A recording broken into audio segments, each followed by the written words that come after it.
Bismillahirrahmanirrahim. Respected speaker, Professor Dr. Abrizah Abdullah from the Department of Library Science and Information, Faculty of Arts and Social Science, University of Malaya. Respected Professor Dato Dr. Norbik Bashah Idris, Chief Information Officer, International Islamic University Malaysia and Champion for Knowledge Connectivity. Respected Madam Yusrina Abu Bakar, Acting Chief Librarian cum Chief Knowledge Officer and Top Management of Dar Al-Hikmah Library, IIUM. Respected Heads of Research and KM Champions from Center of Studies and Administration Officers, colleagues from Dar Al-Hikmah Library, IIUM, distinguished guests, ladies and gentlemen, Assalamualaikum warahmatullahi wabarakatuh, and a very good morning. Alhamdulillah Rabbil Alamin wassalatu wassalamu ala ashrafil anbiya wal mursalin wa ala alihi wa sahbihi ajma'in. In the name of Allah, the most gracious and the most merciful, praise be to Allah, the cherisher and sustainer of the worlds, and blessings be on our Prophet Muhammad sallallahu alaihi wasallam, his family and his companions. Ladies and gentlemen, let's begin our talk with the recitation of Kitab Al-Fatiha.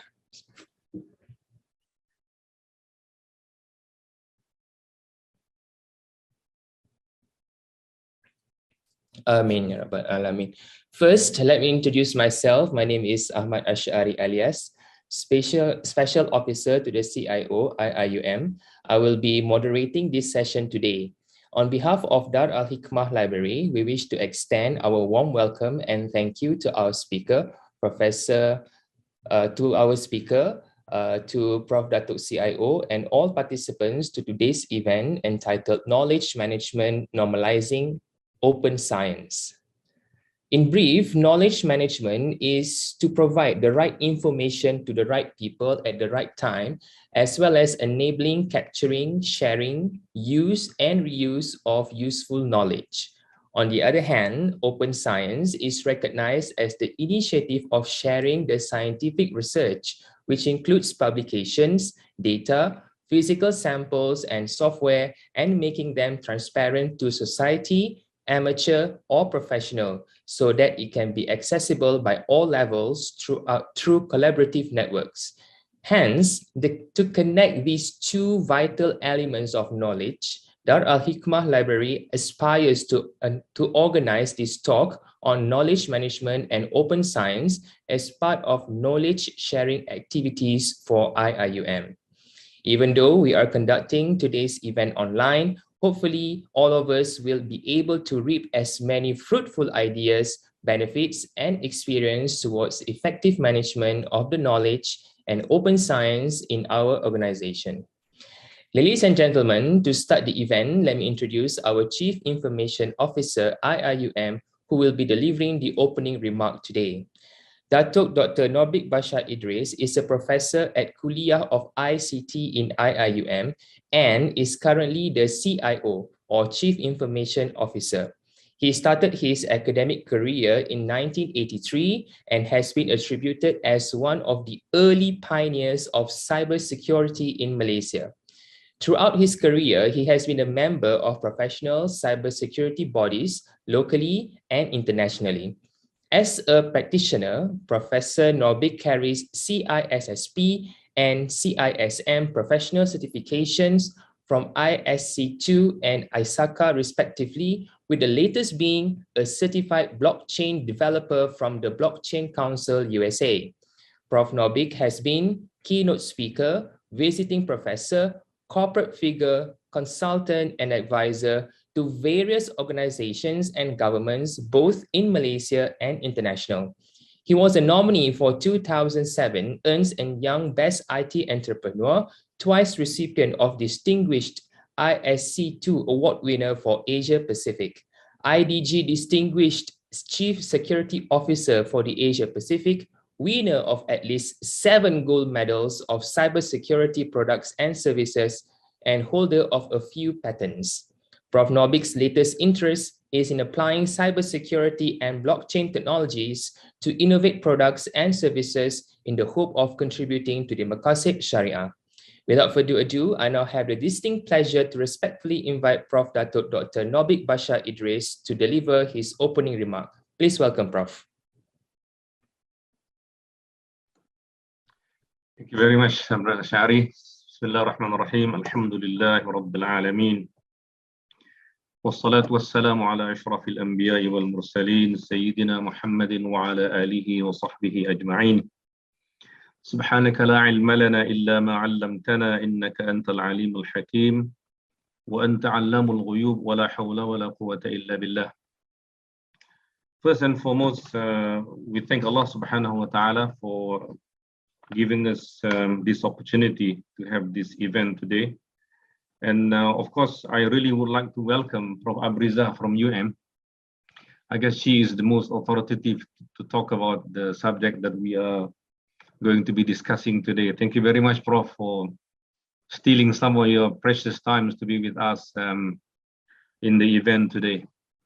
Thank you very much also to the team from Darul Hikmah Library, Madam Yusrina and Masita and Maznah and so on for organizing this this event today.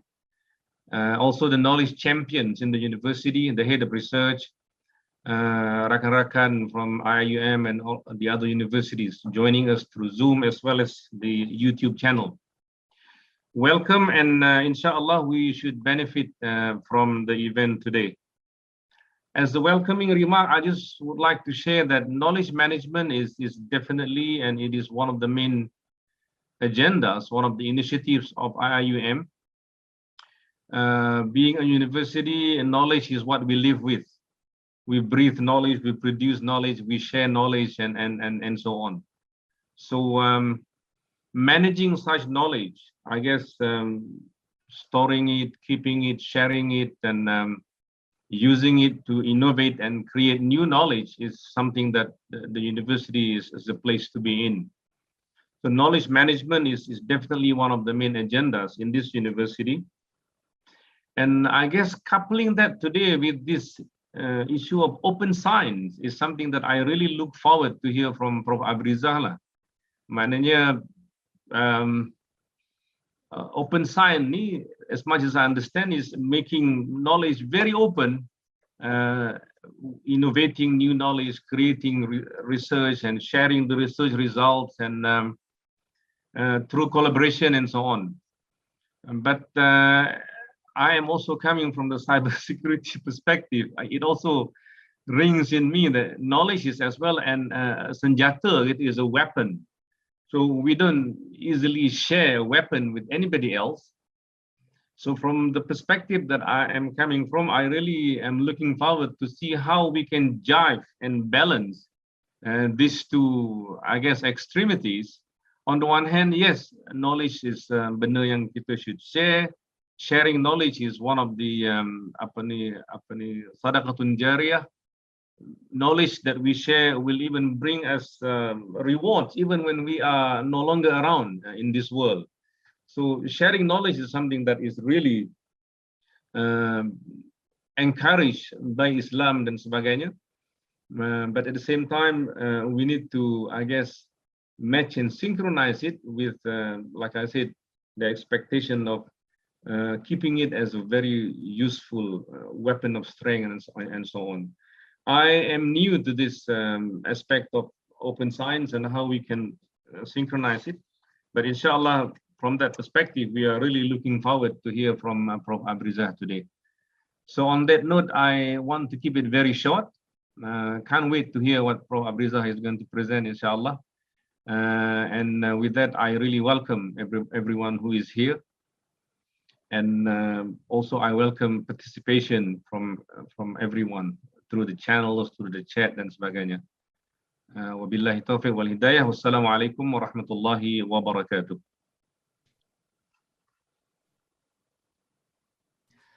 Thank you, Prof, for your opening remark. Honorable guests, ladies and gentlemen, we are very honored today to have our invited speaker, Professor Dr. Abrizah Abdullah.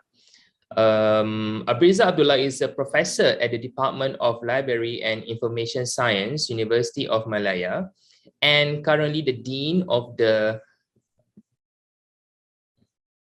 currently the Dean of the Institute for Advanced Studies, UM. Prior to this, she served as the Dean of the Faculty of Computer Science and Information Technology and the Dean of the Institute of Postgraduate Studies.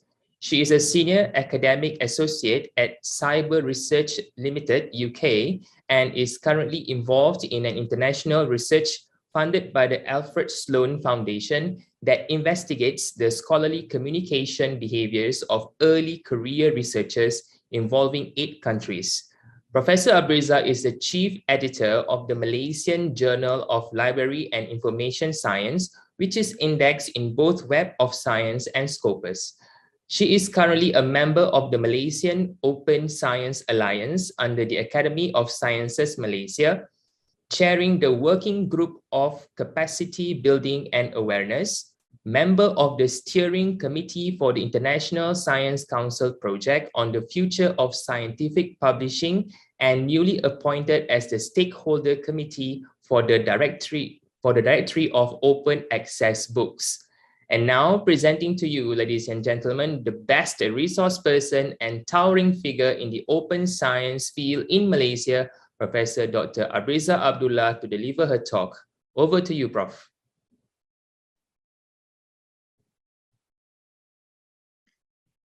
Thank you, Brother Ahmad. Cikgu Ahmad, thank you very much. Bismillahirrahmanirrahim. Assalamualaikum warahmatullahi wabarakatuh.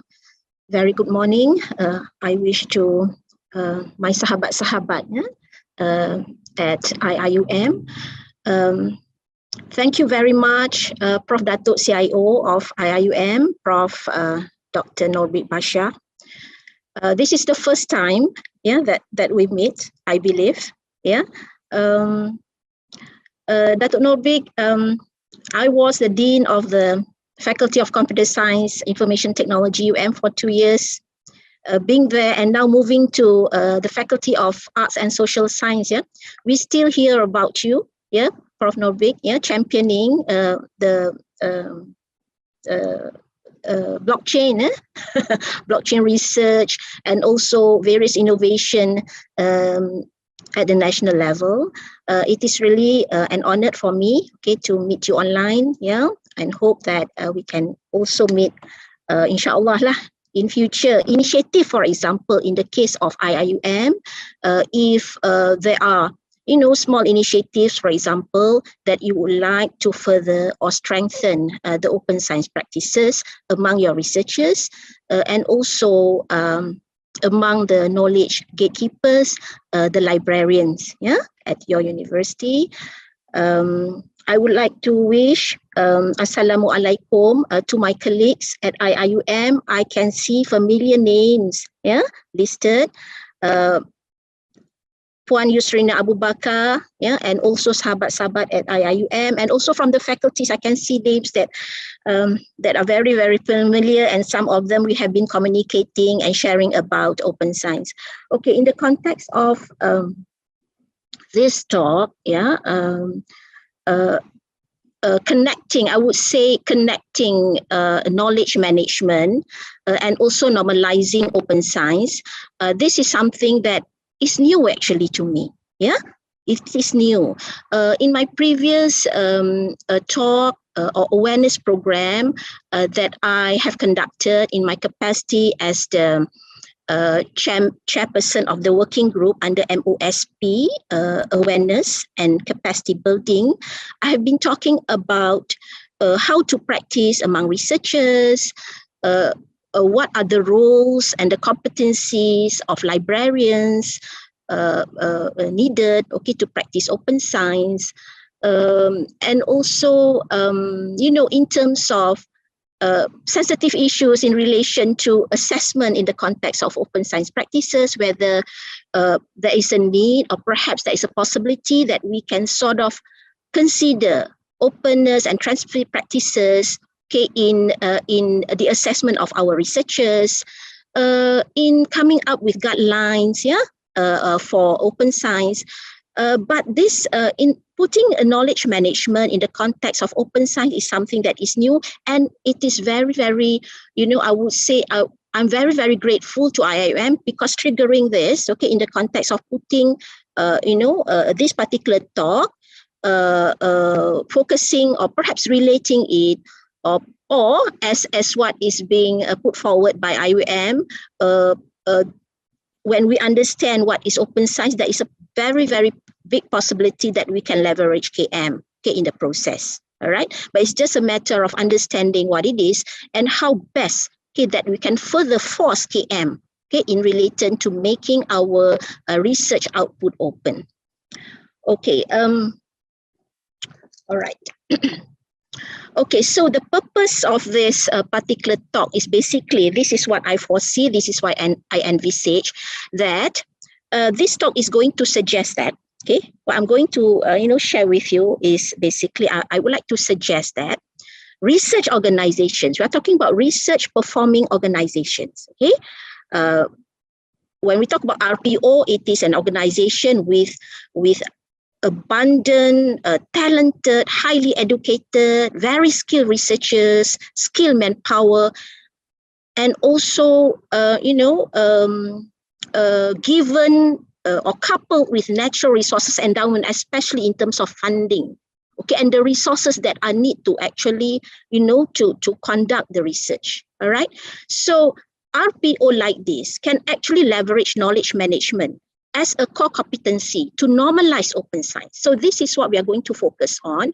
And this particular purpose will require an understanding of open science, will require understanding what are the benefits and the challenges, and also what are the priority topics that are being talked about, that are being discussed about all around the world, and how best can open science could be practiced, okay, in the context of, for example, an RPO, or perhaps in the context of IIUM, for example, that have been practicing knowledge management, especially putting KM and also, incorporating the attainment of knowledge and wisdom in the vision of your library. Okay, I just checked this morning that the vision of Dar Al-Hikmah Library is to be a dynamic library for the attainment of knowledge and also wisdom for the ummah, So here we can actually see you are actually leading towards open science. If we're talking about the global community, okay, if we're talking about knowledge sharing and attainment of wisdom to the global community. So in this context, I would say that this is a very, very relevant, putting open science practices in the context of an institution, an international institution, like IIUM, and also incorporated this in the vision of the library, as library has been, regarded as one of the important key player, okay, in open science. Okay, all right. Just putting this in the context of KM, we understand that, all right, KM is making tacit, implicit and explicit knowledge accessible. We know that, okay? And KM has been actually further enhanced, I would say, in the context of making or involving all users, all right, in the context of organization, to create content, to produce content, all right, so that it can be shared among the institution, okay, users and also content creators in an institution can engage with the users, okay, of the knowledge, all right, by facilitating their knowledge inquiry, information needs, for example. So users and also content creators in a knowledge engagement platform, okay, can ask questions, can add comments, all right, or even tag, okay, or including other subject experts, so that they can actually participate in the conversation, or if not conversation, participate in addressing the information needs, okay, of that particular user, whenever they get notified, whenever they get mentioned. So we have seen this kind of knowledge engagement platforms being very open nowadays, okay, in the context of social media. All right, we have seen this happening. All right, whether or not this is happening in the context of an institution, okay, it is still a challenge, a challenge. So in fact, when we talk about being open, and also in KM, the tacit knowledge is also considered as very kind of challenging, okay, to be captured. All right. However, in recent, I would say not recent, but in the past 10 years, the developments in the technology, okay, has actually fostered tacit knowledge to be captured, all right, with the various technological affordances that I believe nowadays researchers are actually using. Researchers are using, but to what extent their organization know that they are using, it is still a big question mark. All right. Okay. So to develop a successful knowledge management strategy, especially the focus on sharing, we have to understand how different types of knowledge are communicated and how effectively it can be stored. Okay, and I would like to stress again, this is nothing new. Okay, in the context of digital technology, the affordances of various digital platforms that can actually help, okay, organizations, all right, to effectively communicate and also store the knowledge of their institution. So, all right. So when we talk about knowledge management, okay, in research performing organizations, because I would like to connect this to open science, okay, KM has a strong focus on organizational knowledge management, all right, So academic institution, they are organizations that definitely do research, and the researchers in their institution, they are knowledge workers. So if we understand that the researchers are also knowledge workers, we can easily substitute the organization with groups that attach to various, for example, faculties or departments or research group that conduct research. So in the context of knowledge management, in research organization, it refers to identifying and leveraging the collective knowledge, identifying and leveraging the collective knowledge in a research group, so that, okay, this can help the group produce new knowledge, as what has been stressed, okay, in the opening remarks of our Dato, Prof Norbik. Okay, so the management of scientific knowledge and the management of the lab doing science in the context of universities nowadays are two areas that can easily use KM. So whether we are doing this in the context of research, or scientific knowledge, it is still a big question mark. All right. So this is basically just connecting, okay, KM with what has been, published by Alavi and Leitner to KM in research organizations. So this is just basically the few slides are basically connecting KM and also, research organizations performing research. Okay. So now we can use KM, to manage the scientific knowledge and also management of the lab, because we know that our researchers, especially when postdoc, they go away, professors, when professors retired, for example, all right, they always bring together the knowledge that they have in their head, not that knowledge that are actually being, explicitly documented. Also, the research group members, what more researchers from outside the discipline could not access, because all these are being captured in their own personal equipment, right? Okay, I believe most of our researchers who are here, do acknowledge this. Yeah. Okay. All right.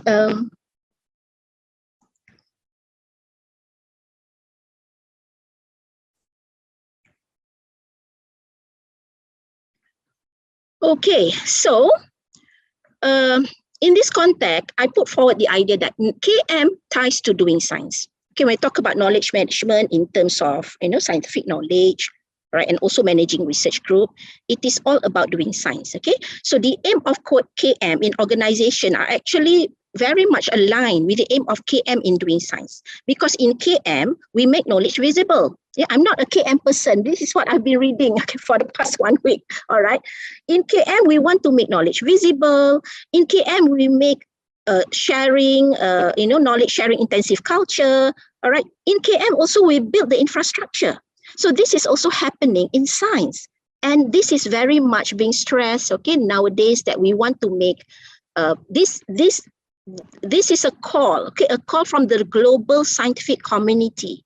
Okay, it is not from only certain parts of the world, this has been a big agenda, all right, globally, all right, to make knowledge visible, to develop a knowledge intensive culture, especially in sharing, and also to build a global knowledge infrastructure. Memang dah ada lama dah benda ni. All right. So somehow open science that have been recommended by various scientific organizations has tried to make this a reality to the point that now Malaysia also has agreed that this is becoming important and should be a national agenda. Yeah. And being now hopefully realized through the Malaysian Open Science Platform Initiative. Championed by the Academy Science of Malaysia and various universities and also research organizations in Malaysia. Okay, all right. Okay, when we talk about knowledge management ties with science, okay, the most important part is that to capture the explicit knowledge in science, it has to be rigorous and transparent. Yeah, okay.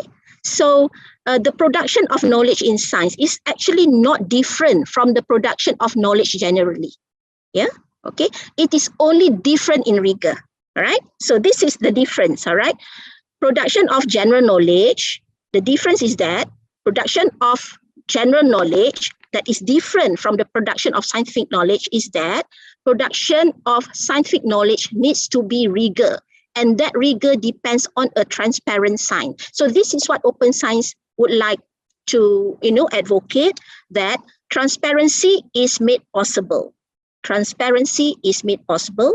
So everybody, all right, who not only the producers of scientific knowledge, but also the consumer of scientific knowledge should be able to have access, okay, to the scientific knowledge. All right. And nowadays it has become very, very,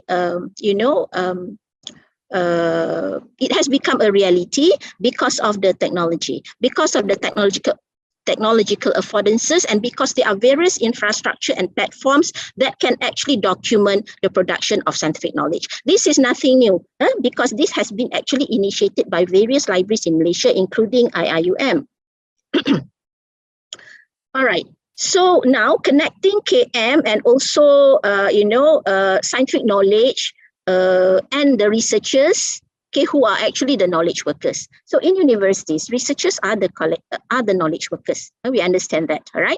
So these researchers, they have specialized knowledge. These are their characteristics I have listed here. They have specialized knowledge around a specific topic.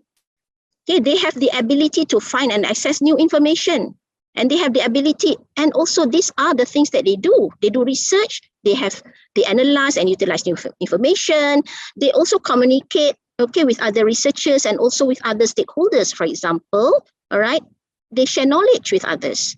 They share knowledge not just in a form of publications, for example, all right? They share knowledge in terms of other products that they have. Okay, for example, they do engagement with the industry.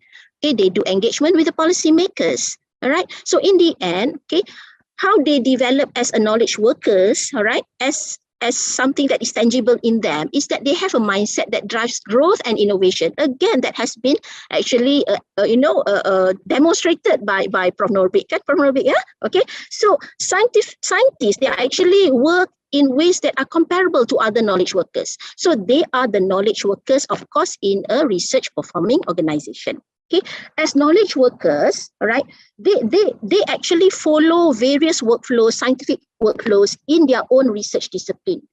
We know that they use technology, okay, to manage their scientific workflows. All right. In fact, to the point that basic technologies to manage the information. For example, using a bibliographic management tool, for example. All right. To the point that they follow certain workflows using the technology, okay, to manage the scientific workflows, collecting data. For example, nowadays we are For example, capturing qualitative data from interviews that are conducting online. So this is something that are being integrated in their data collection or scientific workflow. So the technology has actually made it possible that this can be captured, this can be coded, this can be organized, and also if you share, okay, if it is not an issue for you to share, for a scientist to share and make the data collection session, open to the public, so that people can actually see, okay, you do research, you have the data, you have the data collection procedures in place, and you share on how you actually collect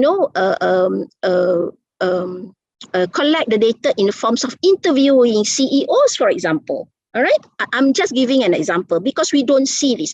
Capturing the tacit knowledge of the CEOs, for example, in terms of doing interviews. So this can also be captured. All right, we have this in the form of podcasts nowadays. We have in the form of recorded videos. So all these are made possible.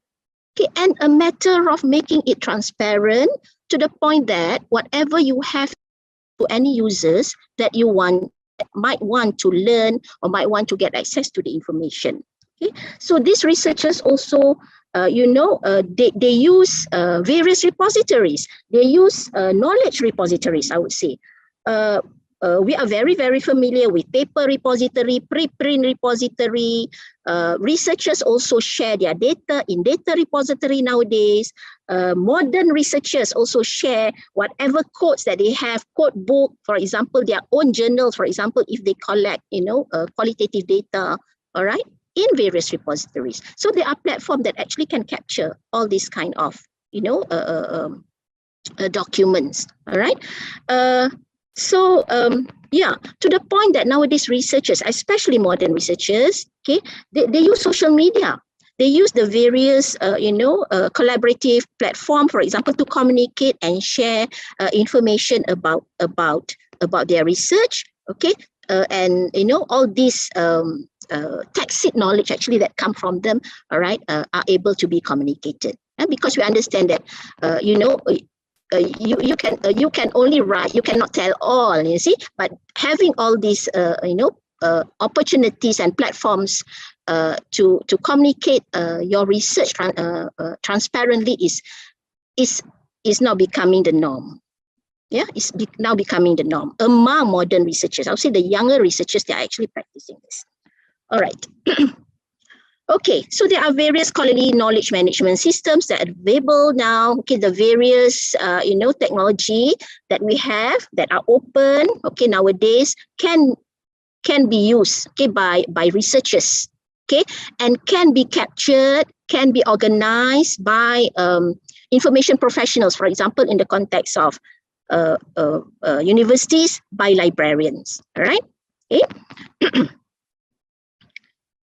Okay, so these scholarly knowledge management systems, like, for example, ResearchGate, or LinkedIn, for example. Okay, this is a scholarly knowledge management system. LinkedIn, ResearchGate, what else?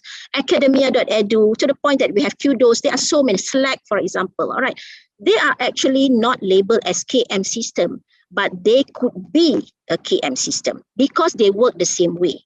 Okay, so you can actually use this kind of technologies for KM in your own institution, all right? But to extent you want to make open, it depends, okay, on the policy of a particular university. But worldwide, people have been, okay, the researchers have been practicing communication and sharing, using the various scholarly knowledge management systems. Okay, but we are now using this an academic networking site. We use that, right? We use the word academic networking site, for example, like ResearchGate. Okay, it has not been like endorsed as a scholarly knowledge management system, but I'm just connecting this, okay, to how KM can actually leverage open science. All right, it has been done, it has been practiced. Okay, so the need for rigor, all this, the need for transparency in doing research, and also, enabled by all these technology, the repositories, the social media platform, for example, has led to open science. Okay, so there are various definitions of open science. In 2000, I would say 18 or 2017, for example, in the context of actually after UNESCO came up with this definition, also there is still like motherhood and apple pie definition of open science. There has not been really a concrete definition of open science. Yeah, it's just like, okay, the what UNESCO has put forward here is basically very general. Okay, what it is a movement, okay, to make a scientific research and data accessible. Okay, and then indicating the practices. Okay, what are the practices? For example, publishing open scientific research, but how to do it? It is not being being detailed out. Yeah. Practices that campaign for open access, for example. So libraries, I'm not sure to what extent libraries at UIA is campaigning for open access, but this is actually one of the practice. All right. So in fact, the management, the university management also can campaign for open science. This is one practice. Okay, practicing open science. All right, making it easier to publish and communicate. Okay, how do we make it easier to publish? Now the APC is very, very high to some journals, right? It's like a second-hand car dan harga dalam 10,000, 12,000, ringgit. Okay, so and then I'm sorry to say, some universities also make it easier, okay, for their research to publish in such journal by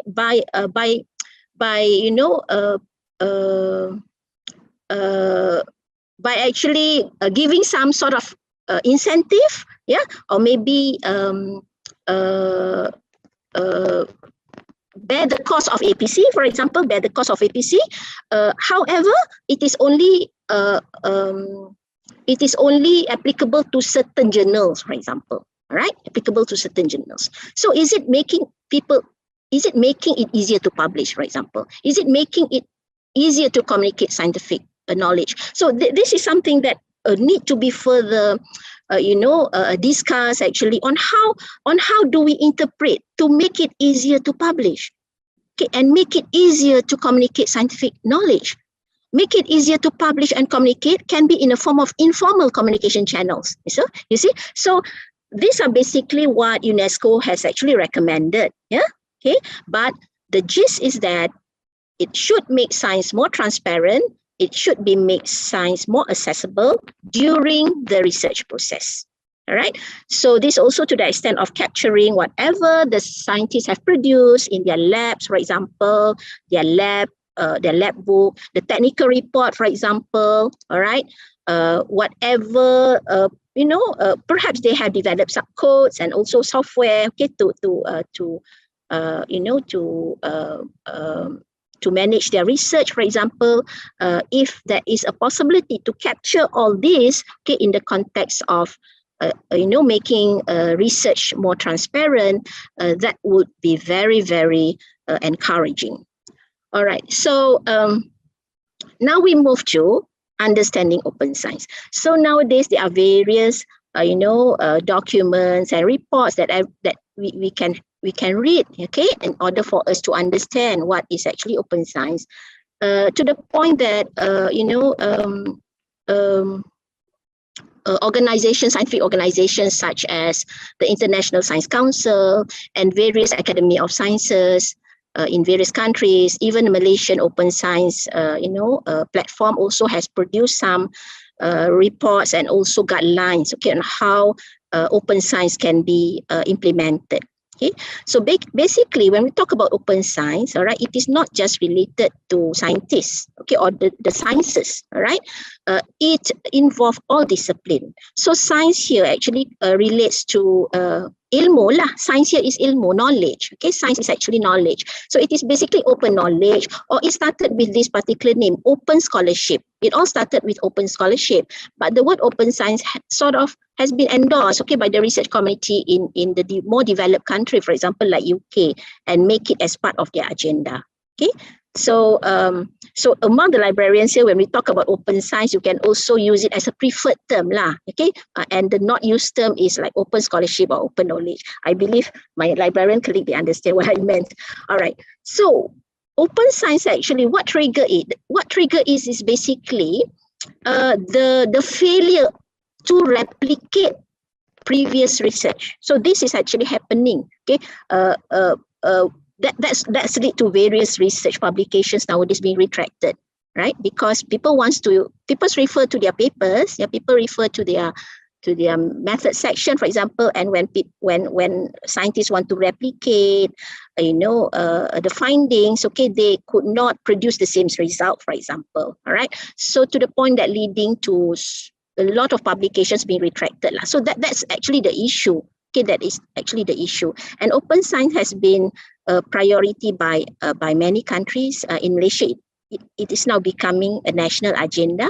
All right, but just to share, this national agenda differs from one country to another. Okay, in the context of MOSP, the interest is more on making data fair, making the research data fair, that is findable, accessible, interoperable, and reusable.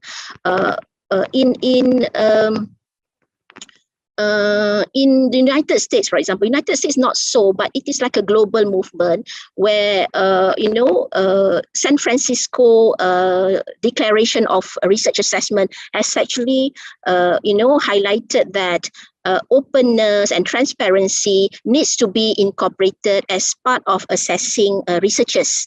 So it is more on the assessment. In Africa, it is still, the agenda is still making research output open access. Okay, so it depends. Okay, on various country national agenda. All right. So as a result of this open science, a lot of initiative has actually becoming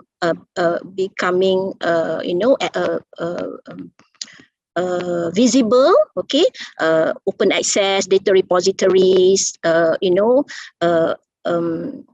We have seen this. We have seen libraries developing this since 2007. We talk about open access, all right, and then we have seen this becoming more, visible now when when researchers have also used various repositories in their own discipline to share their research output. Okay, for example, some of these repositories have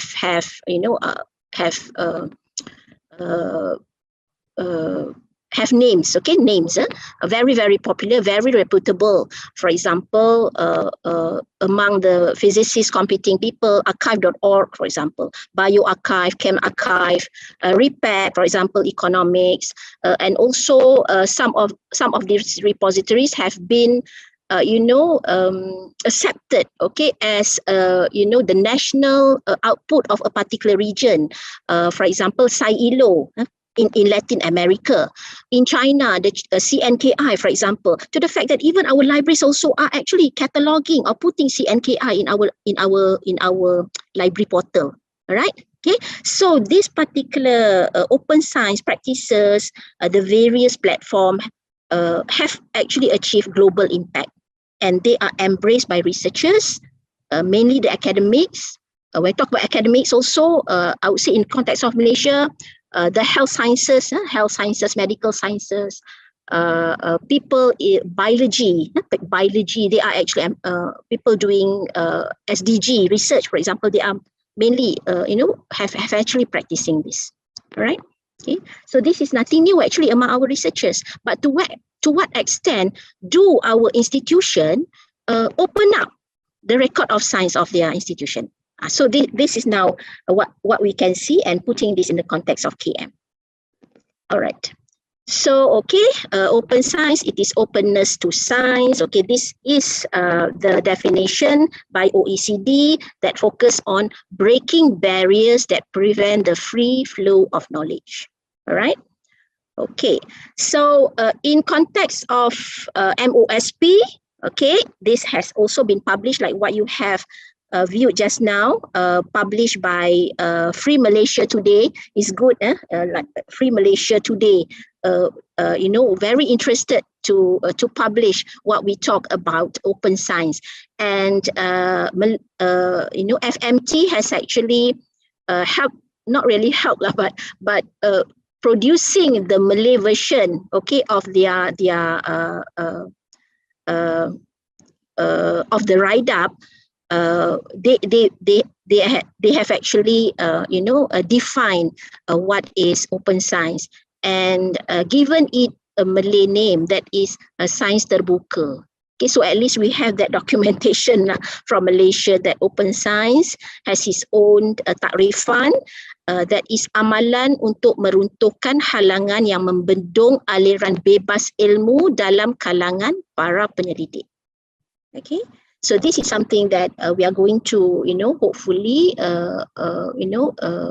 move towards. All right, that that hopefully our research output will belong to us, will belong to us, to our institution, to the taxpayers, okay, who bear the cost of our research, for example. All right, okay, so this is the movement towards breaking the barriers that prevent the free flow of knowledge. All right. Even among librarians also, sometimes we do talk about this. Okay, in the end, if they cannot get the resources from the net, from the internet, from the various search engine, they will always go to the library, right? And even if they cannot get from the library, they can always go to the researchers, and the researchers are willing actually, okay, to give the resources that they have, for example, the papers. So we do not want to the extent that, our researchers or even our young researchers go towards platform that can be considered problematic for them later on, or problematic to any information. For example, any person that direct them to this problematic platform, for example, is like the black open access. We know about this, right? The black open access. Yeah. For example, there are a few platforms that are considered as black open access. Book@C, for example, or Sci-Hub. Okay. So I have this. That is a question that I can see here. If everything is open access, is there any issue with plagiarism? Okay, Puan Mazna, I cannot say that this is a consensus. This can be opinion, experiences, but it is actually easy to detect plagiarism if people share on, people are transparent, all right, and open about their research. It is easier to detect plagiarism. If everything is open access, is there any issue with plagiarism? So I would say it would be easier to detect plagiarism, and this somehow will deter plagiarism and will educate. Okay, for example, librarians and also scientists. Yeah, scientists, they supervisors, research supervisors, research lab. Okay, the principal investigator, for example, if they, their students, when they supervise their students, this is something that they have to educate, their younger researchers, right? Okay. So I would say that is there any issue? Well, there will be issues, yeah, but with transparency and openness of research output, in the long run, it somehow will deter plagiarism. People will be more ethical. I would say this is like ideal, so ideal, kan? Prof. Abrizah is so ideal. Yeah, I see that will become a reality, all right? Because this is what open science would like to address.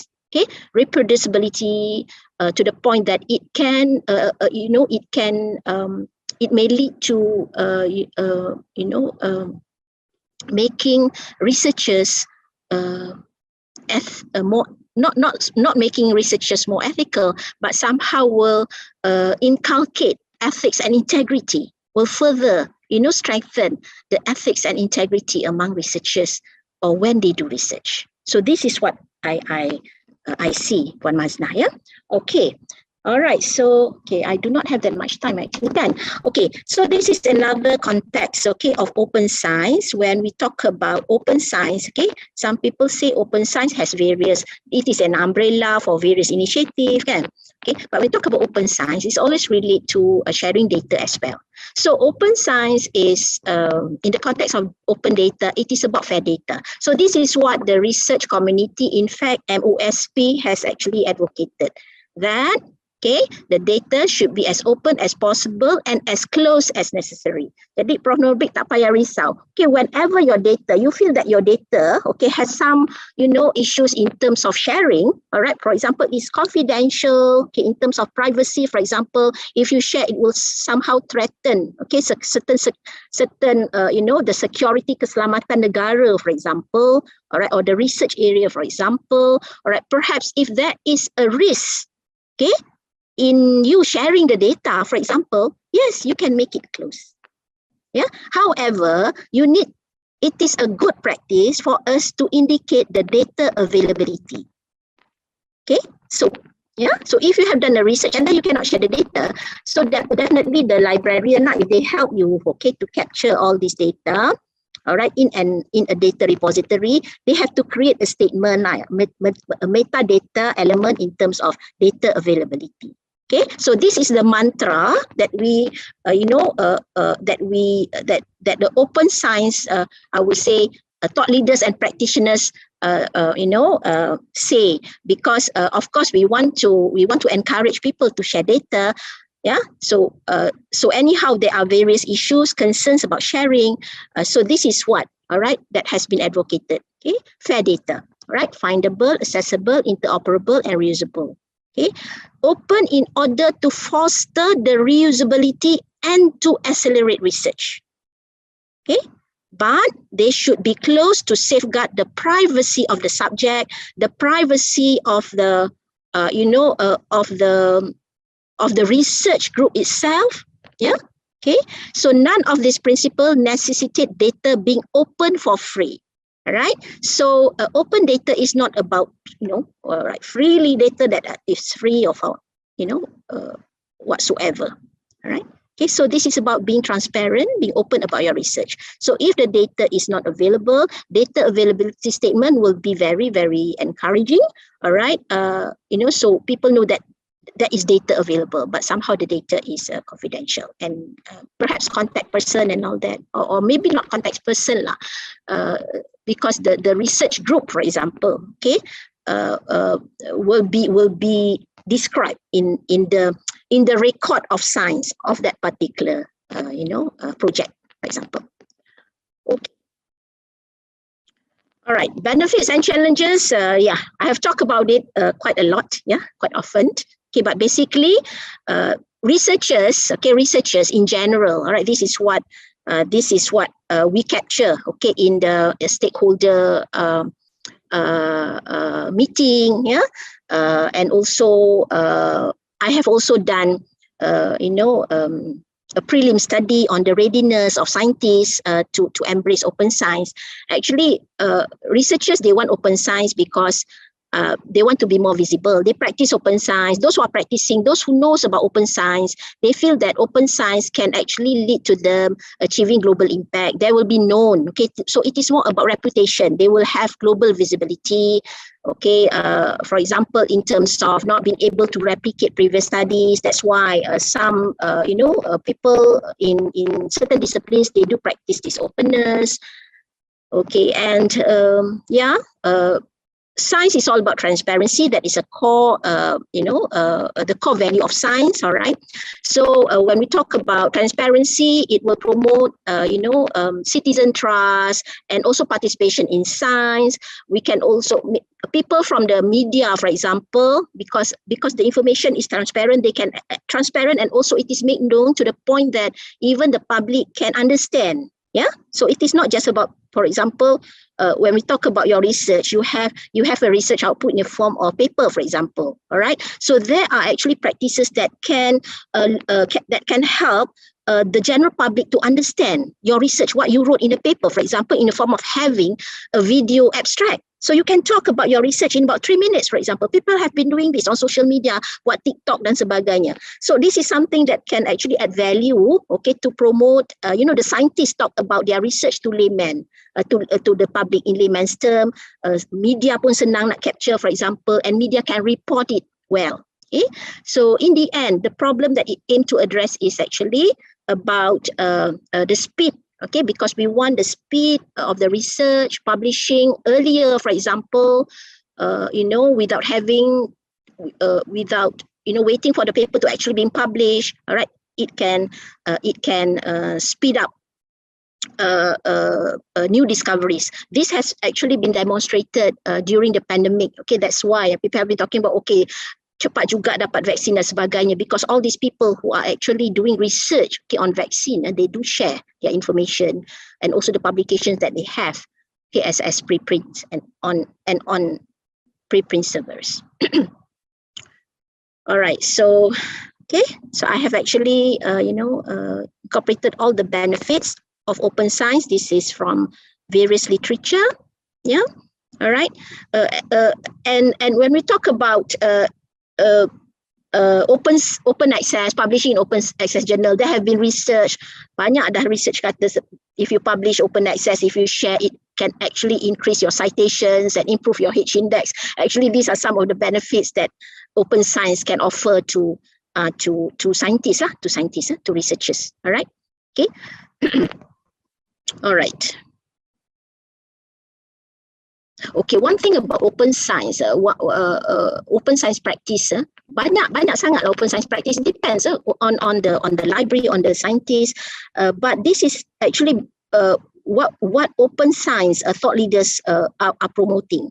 That collaboration, international collaboration, national collaboration actually is an open science practice. So when you collaborate with your international collaborators, all right, so you need to be transparent with the data that you collect, with how you conduct the research in Malaysia, for example, all right. So this actually foster open science when you are involved in international collaboration, yeah, because they will scrutinize, everybody will scrutinize each other's work, right? When you are involved working with an international lab, for example, even at the national level. Okay, a little bit about the study that I did in 2019 towards beginning of 2020, where we sample researchers from public universities. Okay, but most of the findings, we got it from research universities. All right. So if you look at why the reasons and why science should be open, it is actually in line with what science is about: scientific rigor, about societal impact, ethics, fairness, efficiency. So they do agree this. All right. Okay, they do agree this.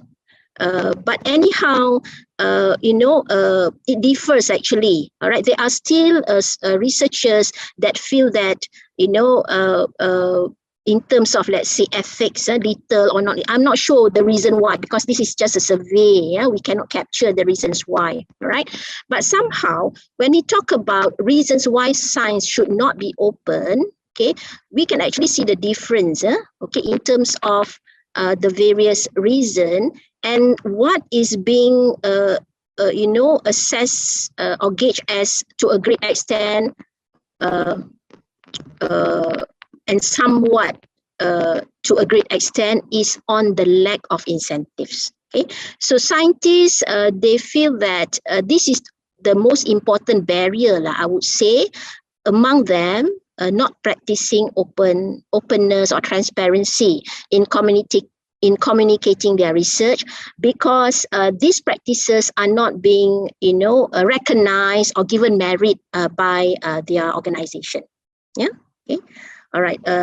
other barriers are such as, danger and potential misuse, low quality, for example, to the fact that some researchers do write, some notes in terms of equating openness, open access publishing as being predatory. All right. So this is something that I believe, at the institutional level, there need to be some sort of engagement with the researchers. If let's say they talk about openness, open science practices, publishing in open access journals as being low quality, for example, as being predatory, this is something that we need to address, right? Because if somehow this thought, is in them, it is difficult, okay, for an institution to go forward, all right, in open science practices. Okay, Puan Yusrina tanya, is this a barrier? Okay, what is it?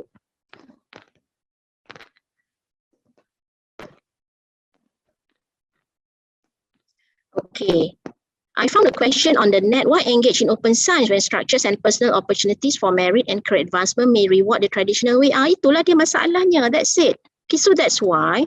All right. That is a focus on, research assessment based on the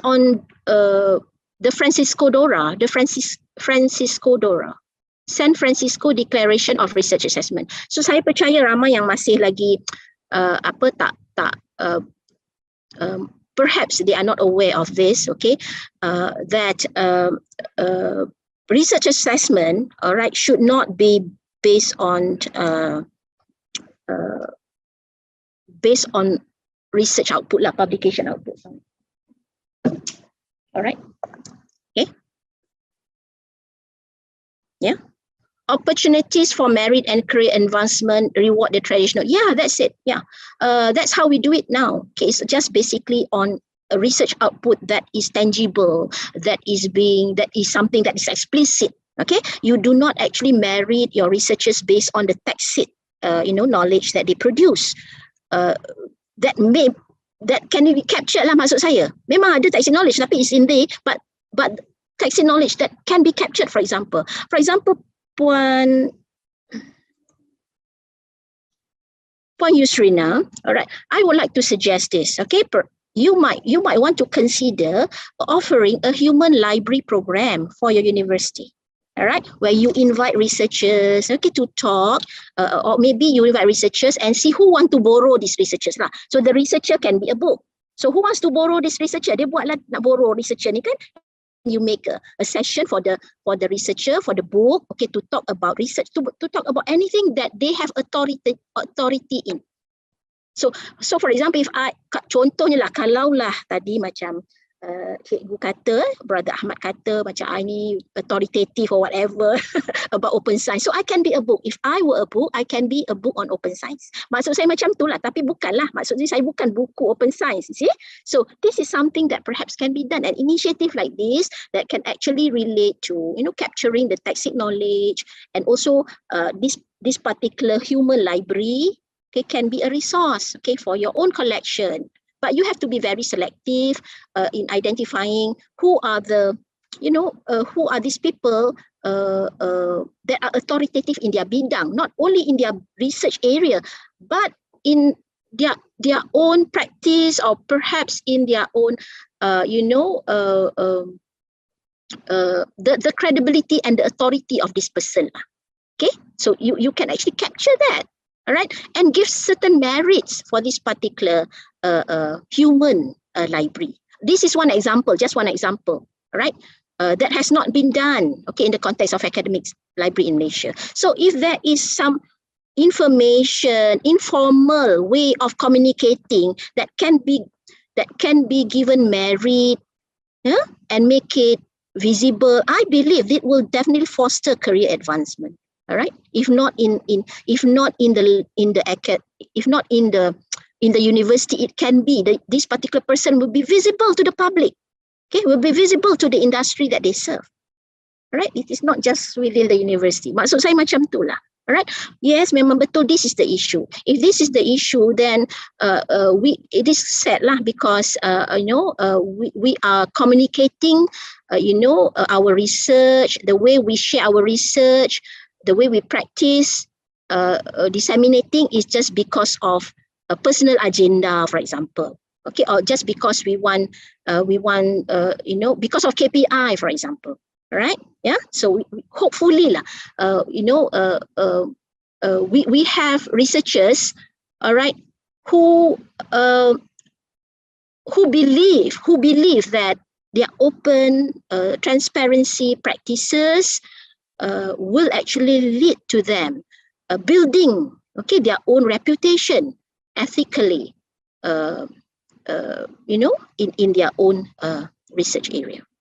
All right. Okay, so I hope that's it. That's my answer. Maybe we can discuss that further. Okay, all right. So again, apa dia challenges? Okay, if you want to practice open science, what will be the challenges? Okay, the first challenge that we can see from this, all right, this involve about 200 plus researchers, okay, from various universities, and most of them, they are in research universities. Because those who do not understand open science, all right, it is being dropped from the survey. Okay, so these are people who acknowledge that they understand, okay, open science. So in terms of challenges or barriers, they feel that budget and funding constraint. Okay, there's not enough budget or even funding, for example, if they want to practice open science. And this is very often in terms of APC, kebanyakannya, and then research grant dan sebagainya. Okay, another one is the lack of proper infrastructure. All right, so very often the universities, they feel that the universities are not ready developing the infrastructure for them, especially to deposit their data. Yeah, because in Malaysian academic libraries, most of us we are in the midst of developing data repository. Yeah, and also certain institutional repository, their policy is actually to restrict access. Right, you have to log in and all that. All right, so they feel that there is a lack of proper infrastructure. Okay, and also like what Puan Yusrina cakap tadi. Okay, fear and uncertainties for career development is also an issue lah. It is being incorporated here actually. Okay, they are not certain if, let's say, whatever they do can actually foster career development, atau mungkin it is not being merited and all that. Perhaps they feel that they are at risk, okay, in terms of at a competitive advantage, they are at risk because of sharing. Okay, so these are actually being captured in this survey. Okay, all right. So let me share a little bit about the priority topics. What have been discussed worldwide? Okay, I have the privilege of being steering committee in the International Science Council, and the project is on the principle for scientific publishing. So when we first, met, the International Science Council would like us to focus only on, on the future. What does the future hold for scientific publishing? All right, and then when we start discussing, okay, about this. Incorporating various people, engaging with various stakeholders, we do see that there is a very, very high possibility that the future towards scientific publishing are being incorporated and listed here. Okay, so this is the future. All right, so I have here, okay, 8. All right. I would say strategies. These are actually the principles, not strategies. These are the principles, okay, in the future for scientific publishing. All right. The future of scientific publishing is to open the record of science. Open the record of science. So where is your record of science? IIUM. Where is your record of science? You have it? You have it in your IR, but you have everything. All right. So some of our records of science, they are captured in various citation databases, kan? And they are owned by certain company. Okay, our record of science, for example, UM, okay, you publish in WAS, your record of science is in WAS, but you have all your records of science in your own repository, for example, in your own KM platform, for example. Do you have it? All right. Do you have all your publications or your record of science published in national journals at the national, in various national platforms, for example, in any of your scholarly, I would say, KM, a scholarly KM platform, for example? Do you have it? All right. So this is going to be the future. Okay. So if you do not have it, you do not have it. So the world will have it. The world will have it, but it will be everywhere, and make it open. Okay. So it will be everywhere, and we make it open. All right. So this is going to be the future of scientific publishing. So it will be, the first will be in terms of, sekejap ya.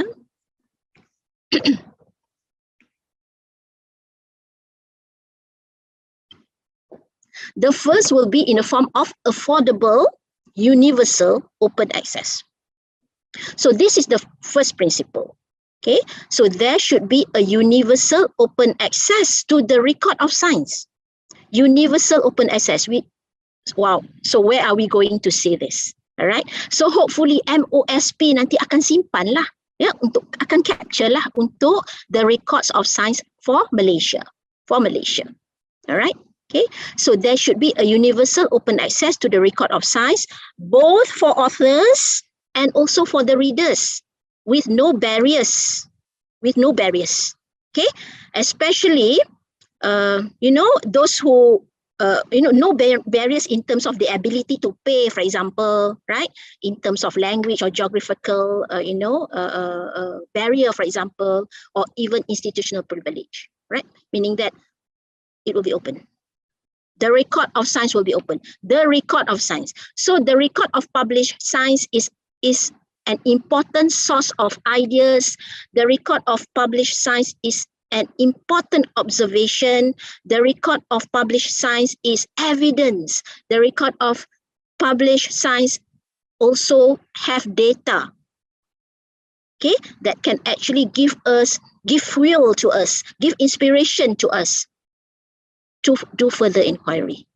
So this is what the first principle is, about affordable, universal, open access. All right, so this is going to be the future. We envisage that this is going to be the future. And also the second principle is about, the scientific publication should carry open license that permit the reuse, okay, of the information, that permits, for example, text mining, that will also permits data mining, for example. All right, so this is the second principle. Okay, the first and the second principle ni memang, I believe the librarians, you do understand this, and you also doing this. So hopefully there will be a universal open access lah. All right, maybe you might want to tengok balik to what extent you have certain restricted access to your own record of science. Okay. All right. Okay, the third principle is about peer review. Okay, we understand this. Researchers, they do understand this. Okay, rigorous, ongoing, timely peer review. Right? Sekarang ni kita faham peer review takes time. Banyak sangat peer review ni, especially during the pandemic. Okay, especially when so many people would like to publish and all that. So this is the future, that there will be more timely peer review, to the point that there have been various platforms that actually, facilitate open peer review. All right. Kemungkinan besar jika librarians also want to capture, okay, the peer review report of a particular, paper umpamanya, kalau ada, you can also, if the researchers wants to share, kan, boleh je. I'm not sure, to what extent our researchers wants to share, all right? But there have been platforms that actually, publish the open peer review. For example, macam kita kan, kita simpan kan the peer review report, all right, of our paper. Maybe we want, and then how we address the rebuttal table and all that, how we address the comments made by reviewers. Okay, so this is actually one output, output of our research. All right, I mean the publication output. It is not just the publication, but also about the peer review comment. So this is actually, I would say, wonderful. Okay, if there are people who are courageous enough, okay, to share this kind of output, okay, in a repository, or perhaps in their own website, for example. Okay, it depends. Perhaps in their own ResearchGate punya space, for example. It depends. Okay, another principle that the data, concurrent publication of data and evidence lah. Yeah, so this is now becoming a norm, I would say. Okay, I believe among our researchers who are here today, some of you might have experienced this when you submit an article, and then some journals, okay, will require you to also submit the data or share the data elsewhere. All right, on a data repository, Figshare, for example. Okay, even if you do not share, I'm not sure to what extent it is being practiced by journal editors or the editorial board members. I have experience where when I submit an article, the editor come back to me and require me, okay, to submit all supplementary materials and also the data sets, because the reviewer would like to take a look at it. Yeah. Okay, so this is becoming a practice, I would say, in open science, where when researchers submit an article to be peer reviewed, they will also deposit their research data and other supplementary materials, for example, like codes, or perhaps code books, for example. All right, as part of the publication output. Okay, all right. Maintaining the record of science, respecting. Maintaining the record of science. I think this one is very, very relevant to librarians. Okay, preservation of the scientific record, I would say. Okay, what I want to say, I'm not sure whether the publishers are with us, tapi tak apalah, because this also will be available on Facebook.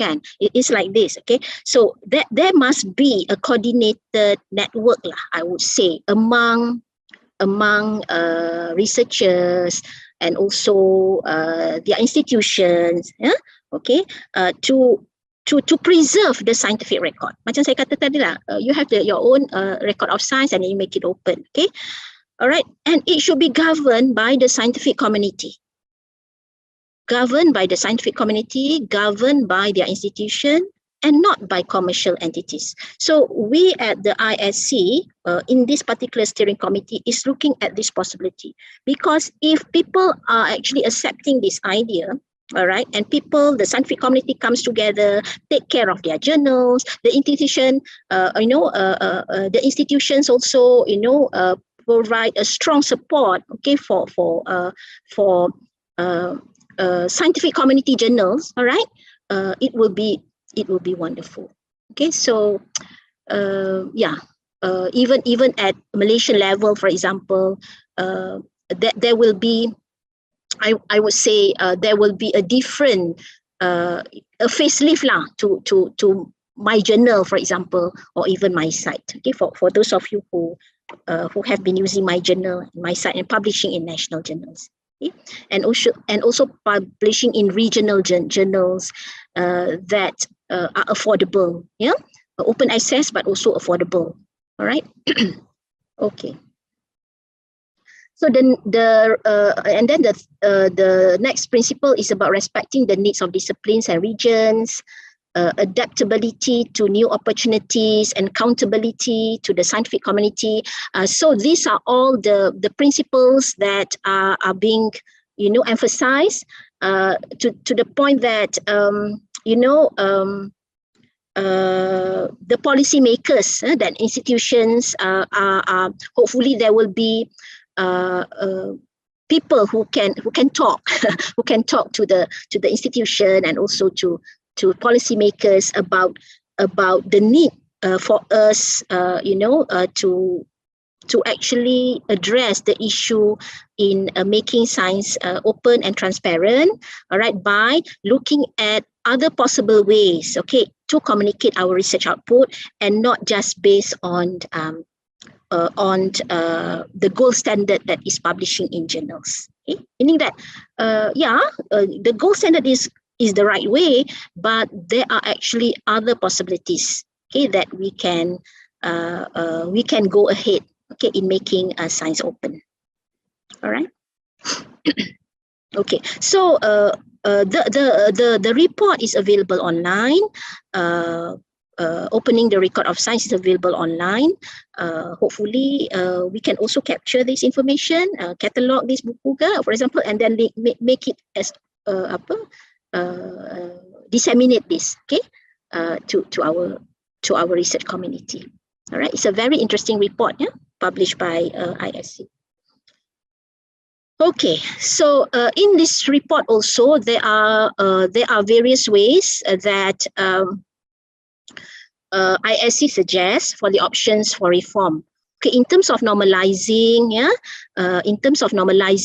this can be done by the researchers at the researchers level. Make it a norm, make it a practice, for open science. In terms of develop and implement, it is at the institutional level. Yeah, okay. In Malaysia, I see that this is done by normally RMC, Research Management Center, and also the library, all right, with the support of research groups. In terms of governance, okay, the governance at the global level, it has been, advocated and recommended by UNESCO, by ISC, by various open science initiatives, okay, at the national level. All right, so you can actually read about the options for reform, but I would like to, in the context of KM, kan sebab most of our participants here are librarians. Yeah, I can see that they are librarians. All right, it is important for them, okay, to be part of the people who normalize open science. Okay, not just develop and implement, not just develop a repository, for example, a platform agnostic discovery service, for example, all right.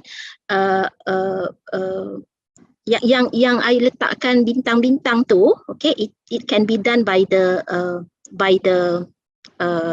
at the individual level lah. Actually, you can champion it in terms of governance. Thought leaders on open science can actually move forward towards advocating open science. But when we talk about librarians' involvement in open science, all right, you can actually, advocate the use of preprint servers, for example, to communicate research. In your part, for example, you can always have normalize. I'm looking at normalize, the second star there. You can always go for overlay process. Overlay process ni maksudnya macam ni, ya. Bila dah ada overlay process is always making sure that the bibliographic information, that is the record of science for a particular researcher, for an institute, is being created. Okay. Yeah, so you don't just go for records that are in your IR. Alright, ini contoh lah, ya. Contoh yang kita boleh buat lah. You don't just go for capturing records that are in your IR, but you can also capture records that about on your institution. I mean, by your institution, by researchers from your institution that are being, deposited elsewhere. All right, because our researchers, not all of them, they think highly about our IR. Betul tak? I'm so sorry to say this lah, because some researchers, they do not see that their own institutional repository as a reputational building platform. Buat apa saya nak letak situ? Well, librarian letak contoh macam tu, kan? They do not that, because it is not being asked. They are not being mandated. They do not do it because people don't ask them. Okay, but they do it because the publisher asked them. They put their data in Zenodo, in Figshare, because the editor, the reviewer asked them, right? So they do it because people ask for their own benefit, because they want something to happen to their publication. So this is where actually, at the institutional level, you can actually see what is the process going to be in terms of making the record of science open. All right, the record of science. So you can actually see your record of science is there, but you don't deposit the data there. You just put a link, okay, to the data, because the data will have a DOI. Okay, the preprint, for example, we have a DOI. It is not an issue for example, if you have that in your policy lah, to actually create a record of science, okay, for your institution. Although the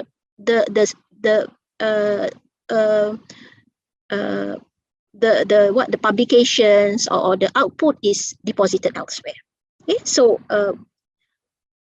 normalize the overlay process. It can be done slowly, like take a little, perlahan-lahan, but in the end, you can achieve something out of it. All right. Okay, and another focus that I would like to communicate to my because you're looking at the KM aspect then to my librarian colleague here, is about now it is a movement towards creating a record of versions, not a version of record. Okay, creating a record of version. Okay, dekat dalam contoh, saya bagi contoh dalam OPEC ataupun mungkin dekat IR, alright, you create a version of record. Alright, version of record. Record dalam bentuk bibliographic, record dalam bentuk label display, record dalam bentuk OPEC.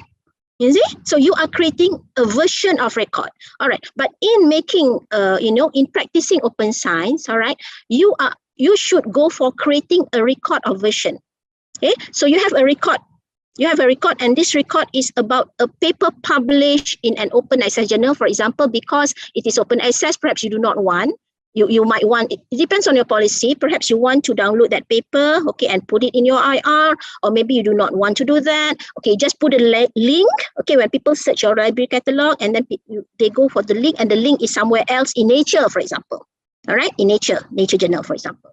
All right, so if you go to an option to reform open science, you will also require, or perhaps the researcher will also be willing, okay, to create a record of version. For example, the version that is sent for peer review, the version that is sent, the acceptance version, for example. All right, so that it is very transparent. All right, you capture everything. What are the changes, and then you have the version of the you might want to have the reviewer report, making it open, and also supplementary materials, for example, relating to that paper, data sets, codes, and all that. So it is actually a record of versions and not going for a version of record. So we have been talking about it, and this is quite a challenge case. It requires a lot of work, but with the researchers participating and creating the record of version, that will be very, very wonderful. All right. And also, again, a reform incentive away from bibliometrics. This is what people have been, at the steering group committee and even at the recent International Science Council annual meeting, where the issue of practicing open science, especially in universities, not in research institutions, but in universities, will be a challenging if the university does not still incentivize research performance by using bibliometric indicator. For example, like, okay, journal impact factor lah, contohnya. All right, okay, publishing in this, for example. Okay, all right. So this is some of the options for reform, and you can read it, okay, from the report. Okay, this is a bit extreme lah, this is just an extreme, a statement, I would say, but it might be true because people have been actually thinking about it, that the journal is dead. All right, okay, and most nowadays, even the research funder and policymakers in various countries, they are actually looking for a platform, a collaborative platform, to publish, to publish all the research output, okay, in that platform. All right, so it is not based, it is not at the journal level. Okay, all right. Okay, let me just spend 10 more minutes. All right, and then we'll go to Q&A. All right, capturing tacit knowledge, and this is interesting. All right, so this is what I managed to get, okay, and to share with you that. All right, So the first person who talked about KM, Polanyi said that, okay, tacit knowledge is permanently tacit. It's not easy, okay? It cannot be converted to codified language knowledge, but it is not what, Nonaka say, all right? Tacit knowledge can be converted into explicit knowledge, right? That is a model, all right? And with the technology now, okay, the technology can actually afford, all right, okay, us to convert tacit into explicit. Okay, and there are evidences that. So in my area, in library and information science, we have a lot of evidence, okay, to support embedded documentation and embodied information practices, okay, in a form of, for example, the reason why is about using linked data, for example, all right, and whatever I have mentioned to you, the various platforms that we can use and capture, not only the conventional scientific output in the form of paper, but also the various output that leads to publishing the paper. For example, other supplementary materials, and also a video abstract, or perhaps a poster or infographic that can capture, the research, so that it can be comprehensible, okay, to people outside the discipline. Other researchers, for example, all right, so that other researchers might be interested or might want to collaborate with you. So it will involve, collaboration, for example, with people outside your research area, and also policymakers, engagement with the public. All right. Okay, so simple example, for example, what is being left out in the paper, because the paper, you can't say much, right? It's restricted by number of words. So what is left out in the report or in the paper? So your IR, your digital repository, or whatever repository or registry that you have, okay, in relation to you managing your knowledge, all right, it can become an integral to the scientific workflow. All right, so we have seen this, yeah, people, researchers supplementing their research output with videos, with Instagram Live, for example, all right, talking about their research, yeah, and all these are being incorporated in the open science framework on how to document and archive research materials, and it is not just the gold standard research materials in the form of a journal. Okay, all right. So,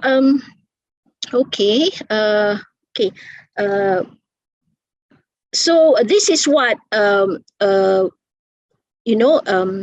people in the area of library and information science talk about open knowledge and how to connect this to, to tacit and make tacit knowledge open. So if you can see from here, okay, all right.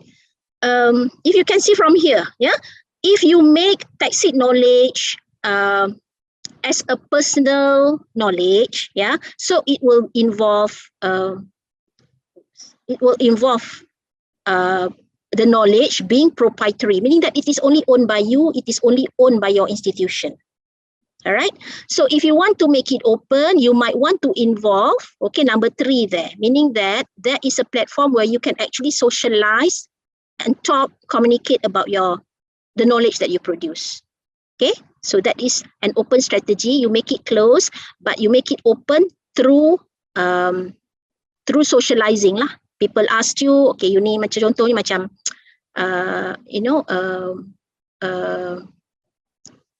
for example, I'm not sure whether we have this or not. I've not seen one in Malaysia. We are talking about people communicating with you to get your proprietary knowledge. Okay, so, and also you socializing with your user, for example, in the form of comments or feedback about your proprietary knowledge. Okay, all right. But if we move towards code, okay, the tacit knowledge, okay, you need to build a platform for it. All right. For example, you have your own repository. We are going for a repository now. Yeah. Okay, and if, okay, there is a security, but you still, okay, you build an open platform, you build a platform, all right, that is a coding strategy, but then again, you still, think about the security aspect. Meaning that in this case, okay, people want to get your proprietary knowledge, but they still have to get to you back. All right? Yeah. So they have to get to you back. Nanti dia nak download ke apa, and then dia kena communicate ke, ada intermediary ke umpamanya. Contohnya macam dekat IR lah sekarang kan. Okay, they need to put in their password ke dan sebagainya. Alright, so that is a proprietary strategy lah in terms of the security. However, if you go from 1 to directly 4, okay, you need to adopt an open policy for that. All right. Okay. So there are various mandates that you can always refer to in order to adopt, a bond open policy. Okay. So in terms of developing IR, for example, okay, dalam sekarang ni kita banyak at the institutional level kita develop repositories, right? Can be paper repository, thesis repository, data repository, for example. Yeah. Okay. So definitely there will be a policy lah that you have to, you need a policy to implement. Okay. Sharing. So you need to be familiar with the various bond open policy. For example, you can have a mandate. It can be an institutional mandate. It can be an opt-out, okay, opt-in, opt-out policy. All right. For orphan works, perhaps you can make it open. You see. So in terms of implementing this open knowledge or open science, okay, for research output, you need to be, you need to develop this bond open policy, and most libraries do have this, an open access policy. All right, but however, we are not talking about open access where people have to request from the library, or people have to request from the copyright owner, for example. Okay, to the point that it will not speed up, okay, the discovery or the utilizing the knowledge. Okay, so this is something that perhaps need to be considered. All right, in implementing open science practices. All right, so the last few slides is just some ideas on how it could be practiced, how open science could be practiced. Okay, so yes, we have this taxonomy that can foster further understanding about what open science is and developed by Foster. So these are some of the areas, okay, that researchers or information professionals that can, or even institution and policymakers can, look into, all right, the various aspects of open science, all right? So open science, open access, and open data, it is the way to go. Okay, and some aspect of open science in relation to open metrics and measuring impact in the open science environment. Okay, all right, so on, so forth. Okay, so open science practices that are exclusively acknowledged by our researchers that involved in my study earlier. Okay, the one that they exclusively practice is publishing in an open access journals. Okay, and also they disseminate their papers to other scientists in their research group or in the same research discipline. Okay, and also they collaborate. So when we talk about the open science practices that you do, so okay, I publish in open science journal, I disseminate, I share my research papers to WhatsApp, to my research group, for example. I collaborate with other researchers, okay, from other disciplines, from international institutions and sebagainya. So these are the common practices that we do. All right. However, there are various open science practices that a researcher can demonstrate. For example, you collaborate with funders, you collaborate with industry. Collaboration with industry is now becoming an important practice, okay, for open science. Okay, so you do outreach engagement, you talk about research to the public, and all this should be captured lah. All these incidences and events actually can become a record of science. All right, that should be captured. Okay,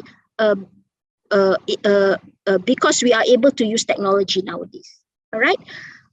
Gender equality is one of open science practices. All right. So because in open science, okay, we open science is inclusive. We do not want to leave anyone behind. Okay, so in the context of research nowadays, there have been various research that talks about, the female researchers, they are actually being left behind in terms of, citations, for example. Okay, in terms of, there have been research about about gender equality in terms of impact, in terms of getting citations, for example. The females, researchers are not getting enough citations, and they cannot get more impact, okay, in terms of building their career. But in the context of open science, it is about gender equality. All right, we do not want to equate a particular, a group of scientists or researchers just because of certain, gold standard that are being implemented in a non-transparent and in a closed way of communicating research. Okay, exclusively, publishing in paywall journals. Okay. All right. So when we talk about how can it be practiced, academic libraries and open science, it is, the various guidelines, okay, has actually indicated that academic libraries is an important, an important party, okay, or important stakeholder in terms of advocating open science. All right. So this has actually explicitly being indicated in UNESCO documents, in OCD, International Science Council, for example, and also in the guideline Malaysian Open Science Platform, where we do involve academic libraries to the point that they are being trained, all right, as our potential or future data stewards. Okay, so in terms of rules of academic libraries at the develop and implement level, this is what they can do. Okay, they can develop open access policies and roadmaps, at least at their institutional level. All right, they can contribute to the development of research data management at their institutional level. Okay, they can even host the RDM because they have the experience and the capacity to host data repository. All right, so extend the repository, the IR that you have, to be an RD, research data repository, or even host a separate research data repository. All right. So librarians, okay, in their capacity as data stewards, they can also train and support researchers to open up their research, and open up their workflow. And also libraries, okay, with the support of the institution, can always, and also mandate from the institution, can always provide support to open science infrastructures and tools. If you can't develop, okay, you can always, arrange for the open science infrastructure and tools to be, to be accessible to your researchers. All right. Some libraries have this in their agenda. For example, to have their institution, to have their universities present in Figshare, for example. All right. Or perhaps subscribe to, or advocate F1000 research or F1000 platform, for example. Okay, in part of their providing support to their researchers. Okay, so where are we now? Yeah, this one I always share in my talk lah, in my advocacy talk. Alright, daripada tahun 2019 when I first talk about this sampai sekarang pun Malaysia tak ada lagi. Okay, no data available for Malaysia. The last talk with UTM, I think. End of last year, Singapore ada 4 saja. Sekarang Singapore dah ada 7. Alright, so yeah, hopefully we'll get, from IIUM, for example, to be the first, organizations that have a data repository registered in this r3data.org. So shows that we have not actually registered our repository, no data for Malaysia. Okay, so how should we normalize open science? All right, in fact, this is something that I have talked at even at ASM. We have to mandate open access science. Try to mandate this first. Some academic libraries have actually mandated it for the university. Push for open data sharing, provide open science technical support and advisory service. Yes, Okay, libraries have started doing it. IIUM also have their a few librarians. I understand that you have a few librarians who have completed the data stewardship for open science program. Okay, and actually provide all the support. Develop open science infrastructure and roadmap. Foster and create incentives. Okay, develop systems to somehow reduce fears and reward openness. So this is something that still open for further discussion. All right, people are still not into this.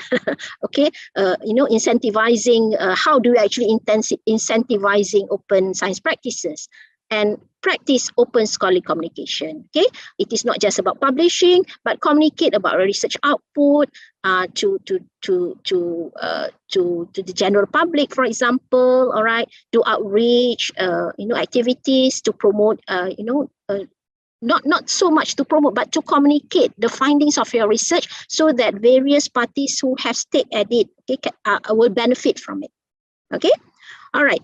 So to ensure that researchers are ready, the university at the institutional level should support a culture change. Okay, perhaps there will be a program, all right, like this. For example, this is a starter, okay, that can actually translate into a training, a capacity building program for your researchers or for your librarians. Sustained training support network from research performing institution. Yes, okay. So the librarians who have involved in the data stewardship programs, okay, make sure that you are still connected to your colleagues, to your peers from other universities. See what they are doing for their universities, for example, right? Because they are actually leading towards, for example, the 5 RUs. See what they are doing. Perhaps you can replicate or perhaps collaborate, for example, all right, with them. Yeah, in terms of opening up the record of science, in terms of the various overlay process. All right. You might not want to start first, but see what they have done or where you can actually contribute. Okay. Perhaps in the coming up with the guideline and all that. Guideline, for example, guideline in overlay process. I was actually talking about overlay process and also creating the record of version. So this is something that is a big possibility that the librarians can go to. And also capacity, strengthen the training capacity, address current skills, content gaps on the practical implementation. Okay, this is something that perhaps, a little higher in terms of building capacity of our early career researchers, especially to implement open science, because we should understand the modern researchers, the younger researchers nowadays, they are practicing it, all right? But somehow they have these fears that, okay, if I do this, okay, what will it benefit me, okay, in terms of my career, for example, yeah? Okay. All right, so the three phrases that I put there: policy is easy, mandates are easy, culture change is not. So this is what we have always said in terms of implementing. When we start with open access, dulu pun masalah juga. Policy easy, mandates are easy. But until today pun masalah juga nak come up with the policy and also mandates. What more to change the culture? Okay, ladies and gentlemen, these are some of the questions that I have listed here. This is actually meant for researchers who are perhaps in this, in this talk. Basically, these are questions that you might want to ask yourself. Okay, whether you have certain pengisian lah in relation to, towards open scholarship or sharing. All right. So I don't think I want to go through this, but Sister Fatin, you can always share my slide, okay, with our colleagues there. Yeah. Okay. So this is basically something that you want to ask yourself. All right. In terms of gauge your readiness to practice open science. Okay. So this is just my last comment, my last statement about normalizing open science. Okay, this is what I see. To have open science, to normalize, to make open science a norm, to make open science a practice, it is about having a research culture and also infrastructure that support sharing. Okay, that support sharing. We should have this. Culture kena ada, infrastructure kena ada. So what does this require to have this culture and also this infrastructure? It requires a strong leadership at the institutional level. Kena ada thought leaders, yang orang nak cakap pasal ni, kena ada somebody yang can actually, talk, all right, at the university level. Some universities have started to develop their own open science center. For example, University Malaya. Okay, so we should have this. We have to open up with new possibilities for our researchers to communicate their research. All right, apart from just publishing, for example, in the gold standard journals.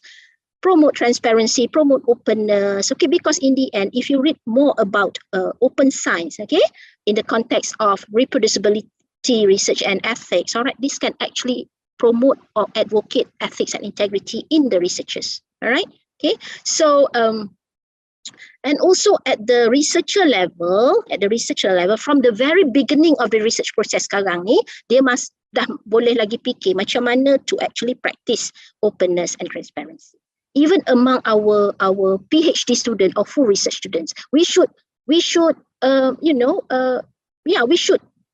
include this in part of the training, I would say. Sekarang ni, training of PhD students should incorporate all this transparency and openness. I hope this will become something new lah in the training and educating our PhD student.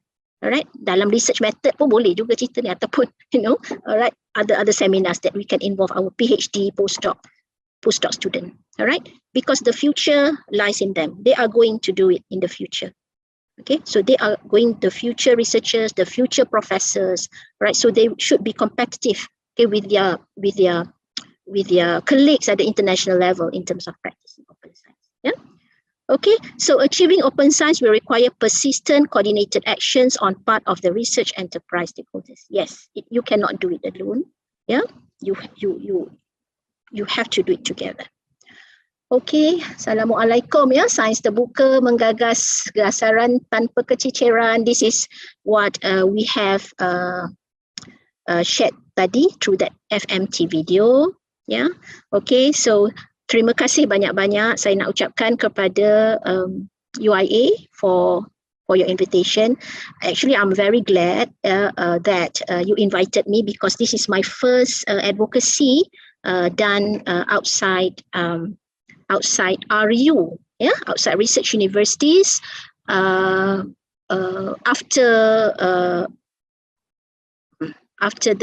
After the launch of MOSP, after the launching of the Malaysian Open Science Platform. So thank you very much, Dato Prof, Norbik, Cikgu, and also my colleagues from the library for giving me this opportunity to talk a little bit about open science, and in the hope that it will trigger more discussions, future discussions, and also small initiatives at IIUM, because I know you have, okay, IIUM has a very specific unit in KM, right, in knowledge management, and also repository. There is a connection between your KM, KM initiatives or KM implementation, and how you show this through your institutional repositories and other knowledge sharing platform. All right, but we have to understand institutional repositories is exclusively developed to disseminate research output. All right, so IR is about research output. So perhaps this is something that IIUM will take further in making, in sharing, the rich knowledge, the rich scientific output that you have, because IIUM is very unique, yeah, in terms of dissertasi, thesis tu banyak sangat collection that is non-English, that can be that is very indigenous, inclusive for various research disciplines as well. All right, being a comprehensive international university. So thank you very much, sahabat-sahabat semua. Thank you. Thank you very much, Prof. Abrizah, for a very informative sharing. Yeah, Prof, can I just read some of the questions from YouTube and as well as Zoom? Boleh, I can read some. Yeah. All right. First question from on YouTube from Dr. Muslim Ismail. I believe Dr. Muslim Ismail alias Ahmad is from UITM Kelantan, a senior librarian. His question is, what is your forecast of open science in Malaysia in the next 5 years? Forecast. Oh, okay. Okay, macam ni ya. I cannot really. I'm not I'm not forecasting anything. Okay, if you want to, I'm not forecasting anything, but I do conduct, okay, a study now, okay, on the scholarly communication behavior of early career researchers. Okay, the scholarly communication behavior on early career researchers. All right, and this involves 8 countries. 8 countries. Okay, so Malaysia is a representative from a developing country. All right, an emerging country in scientific, knowledge, in research lah, in scientific knowledge production. Okay, so other countries that involved in this is China, UK, US, and then a few countries in Russia, and then France, Spain, and Poland. Okay, so Malaysia is unique in the case. Okay, let me tell you what actually it has not completed. We are going to complete the 3rd phase of data collection, end of June. Okay, but I can share some information with you, Dr. Muslim. Okay, our early career researchers have been practicing openness and transparency in their research, especially those graduating from abroad. They have been doing this. All right. So if we talk about 5 years now, where are they in 5 years now? They are now in their 1st and 2nd year of their career. They are not senior lecturers like at universities. Okay, so I involve about 20 very prolific early career researchers in various disciplines, and they are actually slowly practicing openness and transparency, especially in outreach. So maknanya bila dia dah buat paper dan sebagainya, dia tweet, ada yang tweet, they disseminate, but they do not have such platform in their university. Okay, they share their data in Figshare, Zenodo, GitHub, dan sebagainya. All right. So I always say that, okay, where are they in 5 years' time now? They cannot do anything to promote change. At present, as early career researchers, they confess they cannot do anything to promote change, but they are just practicing in the case that one fine day, okay, the institution will actually merit the transparency and openness practices. All right. So now Malaysia, the research universities are going in the process of developing their data repository, and we do not know, okay, whether the data repository will be populated or not. Who is going to populate that? We have learned this from open access repository dulu. Bila kita start dalam tahun 2007, we develop all this IR, but it's not easy to get the IR deposited because the researchers are very cautious to share. Itu baru share tentang paper. We are talking about now open science share about various research output, right? Yeah? Okay. So then again, to answer your question, I cannot forecast anything, but okay, what we can do is, okay, to make this, to normalize this. Okay. Kadang-kadang kan dalam konteks sesebuah negara tu, if it is being mandated, ya, kita akan ikutlah. Macam juga sekarang ni kan, it is being mandated to publish in such journal, so we ikut kan, betul tak? So if this being mandated, that we should also or encourage or given merit to practice open access, I believe that one, okay, that particular strategy. Open science is being encouraged or mandated, for example, you are giving some merits to your researchers for practicing open science, right? So I believe if that is the way to go, then open science in the next 5 years akan menjadilah, akan lebih, it will be more rancak. Okay, but 5 years is a short year lah, because when we talk about the future of scientific publishing, we do it, we do it for 10 years. We can see in 10 years time. Okay, it will be, further implemented. But we can see slowly, okay, funders, research funders, major research funders, macam Horizon 2020 or perhaps the Wellcome Trust. All right, they require researchers who get funding from them to actually practice open science lah. You deposit your data dekat Horizon 2020 platform or Wellcome Trust platform. You make use of the various preprints to share your data early. The one that I involved in, Alfred, saya ni pun barulah saja practice this open science lah in terms of data sharing. Okay, our research funder, first they require us to publish. Okay, they require us to publish, but you publish your results, but we don't want you to publish your results in the library science journal. We want you to publish your results in journals multidisciplinary. You see, because they want that particular findings to be disseminated to more scientists, more and more scientists, not just people from your own discipline. All right. So after 2 years. After 2 years, okay, we have started publishing and all that. They said, okay, make your research transparent. Okay, but they do not tell us what to do. Yeah, so we have to think. Okay, besides submitting to a journal for review, we also submit the paper to a preprint server. Okay, so when you submit it to a reputational preprint, not any preprint server lah, okay, a reputational preprint server, so you can actually see people commenting about your work. All right, people suggesting that you should please present this work, yeah, please present your research to this conference, for example. Can you present your can I get invitation to publish that paper also as a book chapter. You can see how this openness actually can trigger further opportunities. All right. So I believe if we do practice this, then we normalize this in a form of mandate, it can be rancak lah in the next 5 years. But next 5 years I cannot say lah forecast. Tapi kita dah nampak this is a national agenda about data sharing kan. Ya. YBKJ dah cakap ni bila dia minister Mosti dulu about data sharing, right? So you can see these funders requiring data sharing in future. We do not know. Okay, banyak pula saya cakap. Okay, cikgu ada lagi ke? Yes, Prof.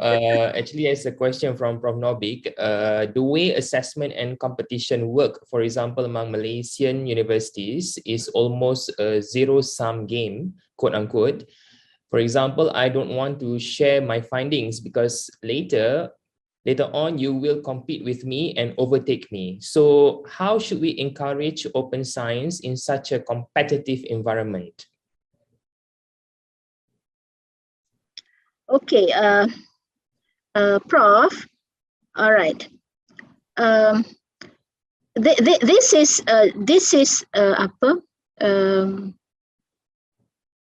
This is what you feel, yeah, Prof. Yeah. you will use your competitive edge, yeah, if you share. Prof. Akan timbul balik. Yeah, Prof. I guess that's a feeling among many people, I suppose. I mean, because the way the competition works, I think it's still like that, unfortunately now. Yeah, I understand, Prof. But I think it is about about your discipline. I believe this is about your discipline because among my cybersecurity. Cybersecurity. I have one participant. I think I have two participants from my research. Okay, because this is a longitudinal qualitative. Because we interview a few times, so it can be considered. I follow these particular young researchers. All right.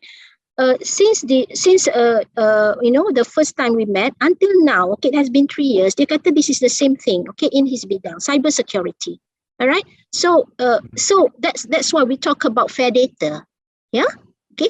There would be some aspect of your research that you can actually share, right? But in terms of research that you cannot disclose, for example, all right, data that you cannot share because of certain privacy issues, it should not be a problem. Right, but it's just that assessment and competition. Assessment. What, Prof? What do you think about this, Prof?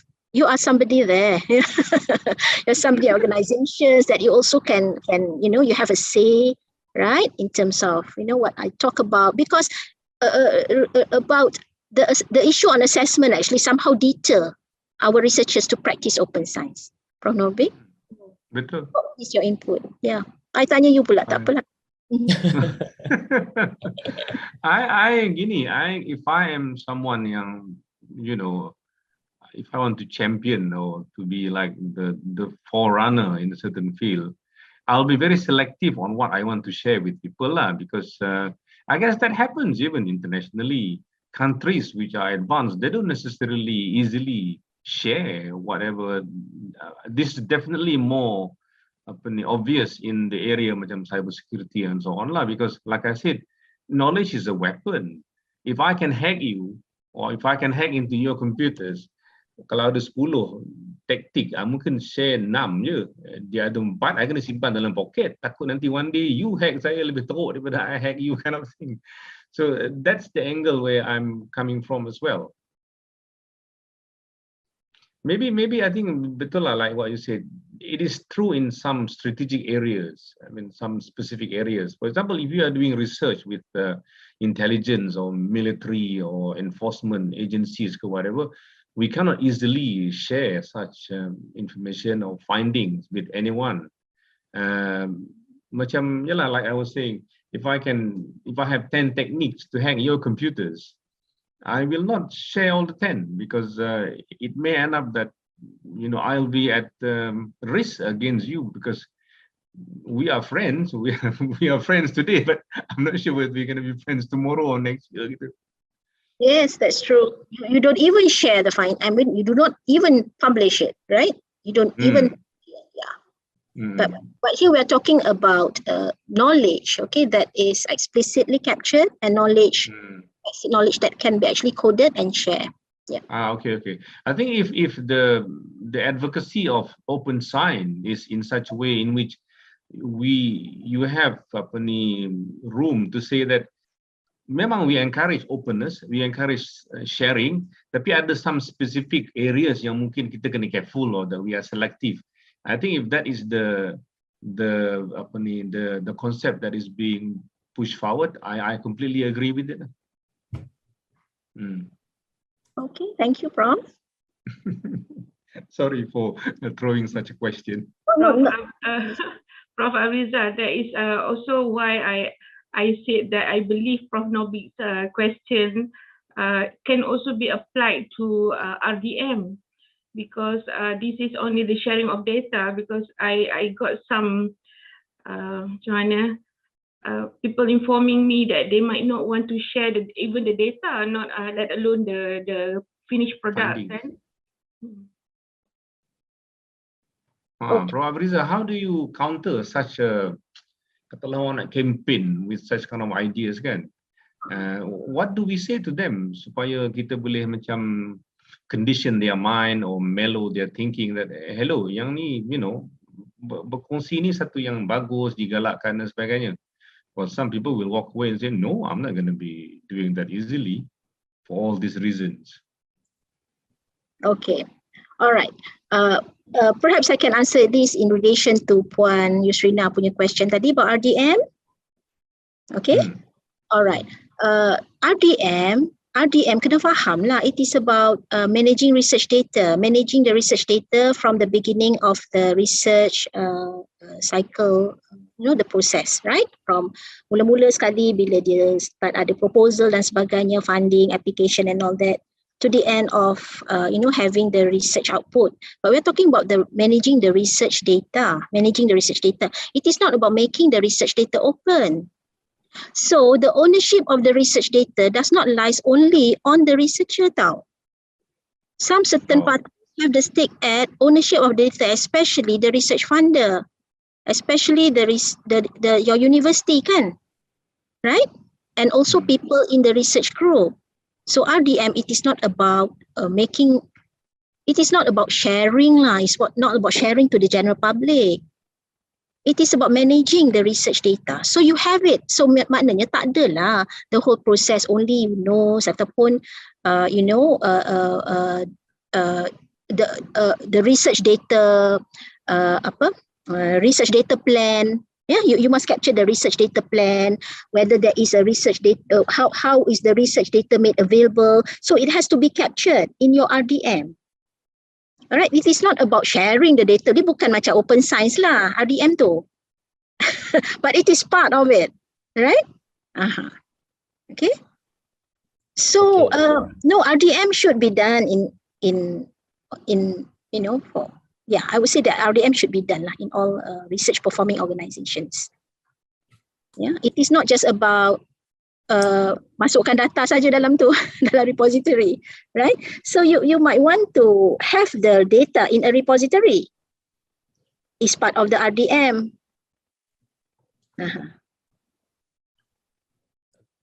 Okay, Prof. Can I move to another question?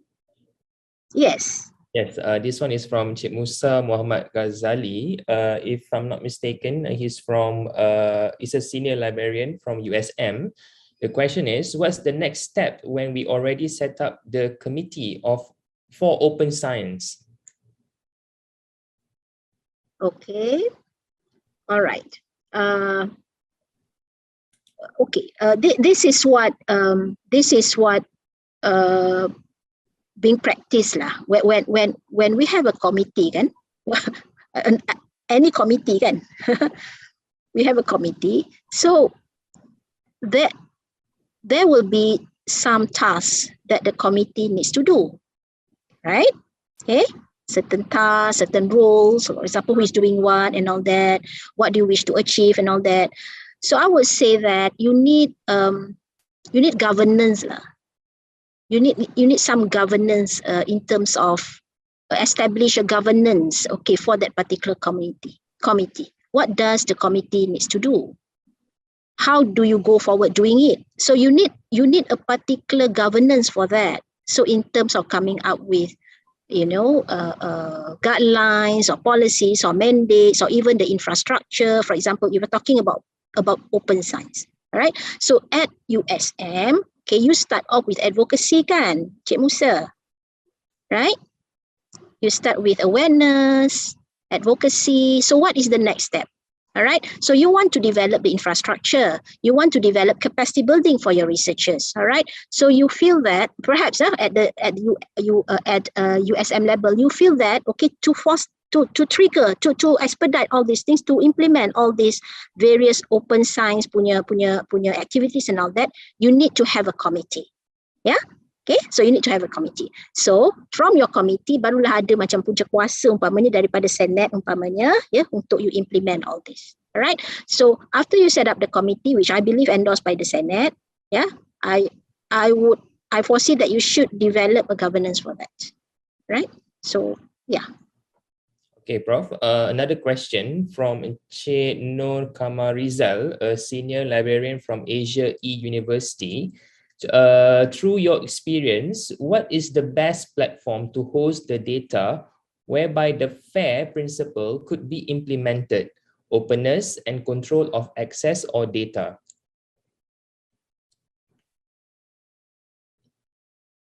Okay, I don't have that much experience in terms of platform. Yeah, I do not have that much experience in terms of the best platform because, as I mentioned to you, okay, it is new for me to practice, okay, data sharing. All right, I have only initiated one through my research group, okay, with my collaborators. All right, so if you look at the various initiatives or the repositories that research performing organizations have, okay, for example, universities in Singapore. Yeah, University of Singapore. I visited 3 of them. Okay, looking at how they implement their RDM.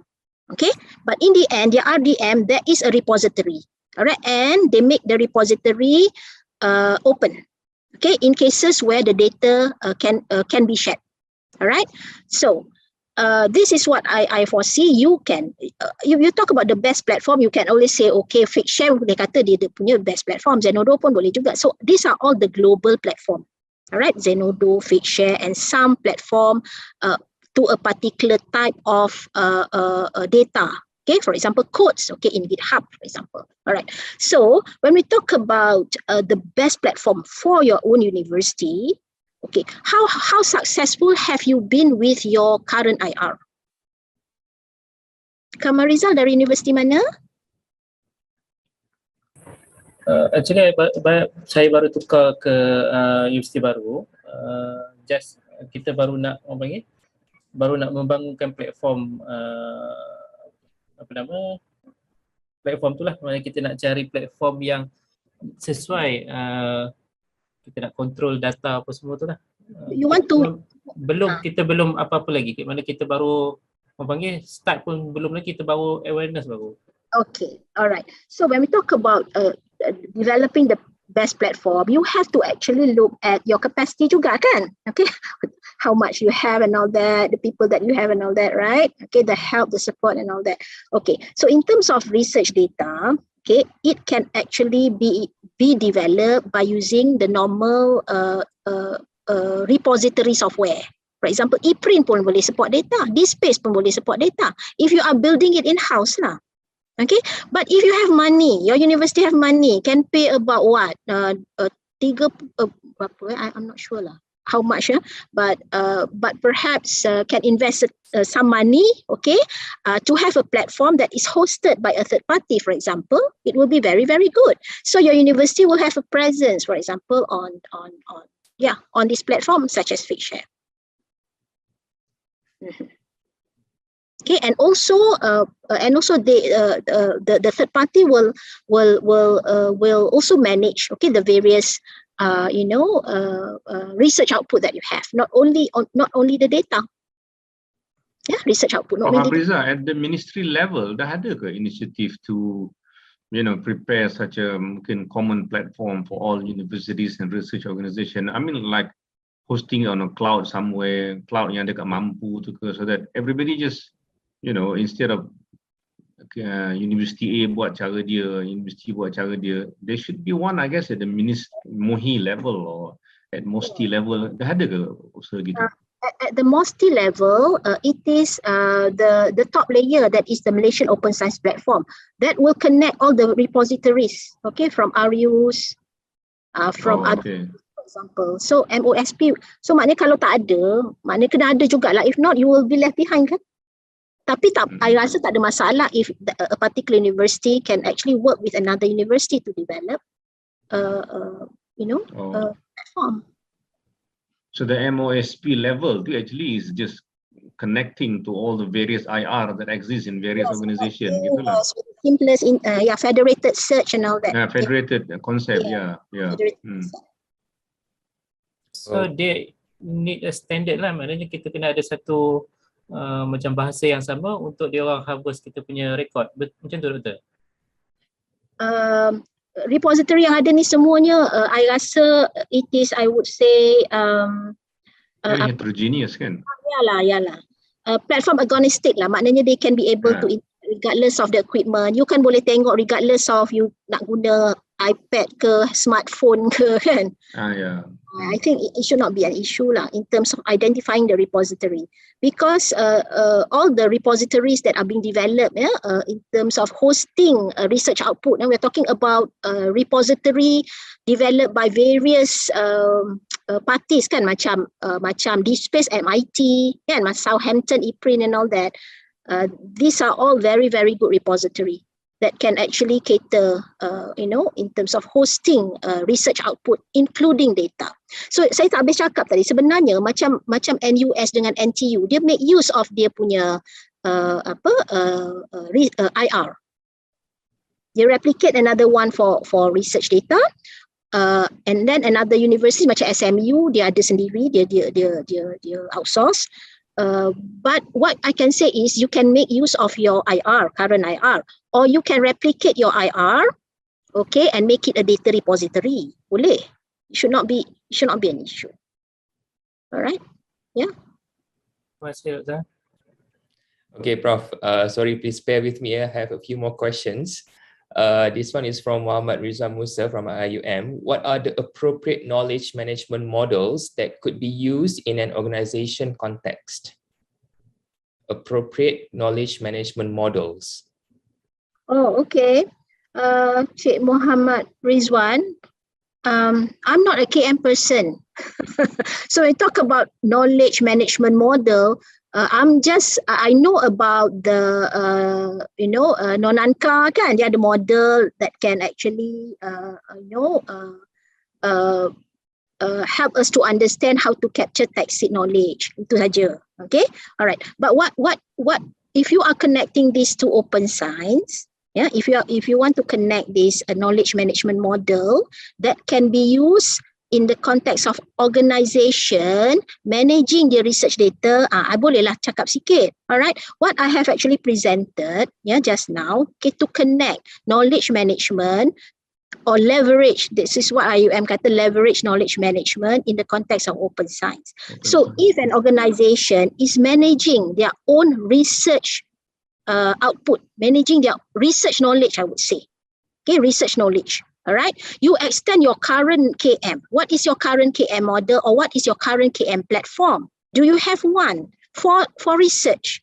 Do you have one for research? All right, so you can extend that KM platform, okay, to managing your research output. Tetapi macam yang saya tunjuk tadi kan, yang Zhang model tadi, Zhang kan, kalau dia ada knowledge management platform, okay, hanya proprietary knowledge dalam dia punya institusi saja yang boleh akses dan sebagainya. Alright, so it is not open. It is not open. So it is not practicing openness and transparency. So that is the way you do it. All right. So if you want to extend it to the point that people wants to get or access from you, people need to communicate with you.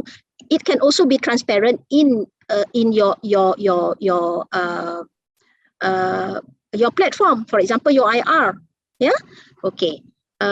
If you want to extend it, okay, to the point that it is open, you should have a policy. You should have a policy, okay, in terms of what can be open, what cannot be open. All right. So when we talk about an appropriate knowledge management model that can be used in an organization context, managing their research output to be open, I would say that, okay, it is all about building a platform. Okay, building a platform. For the explicit knowledge, not a problem, all right, because explicit knowledge orang tak kisah pun boleh share kan, paper dalam bentuk preprint tak ada masalah, because these are very explicitly documented in terms of papers, not an issue. It's just a matter of you want to make it open access or not, all right. But even if you do not make it open access, you can always share your preprint. This is not an issue.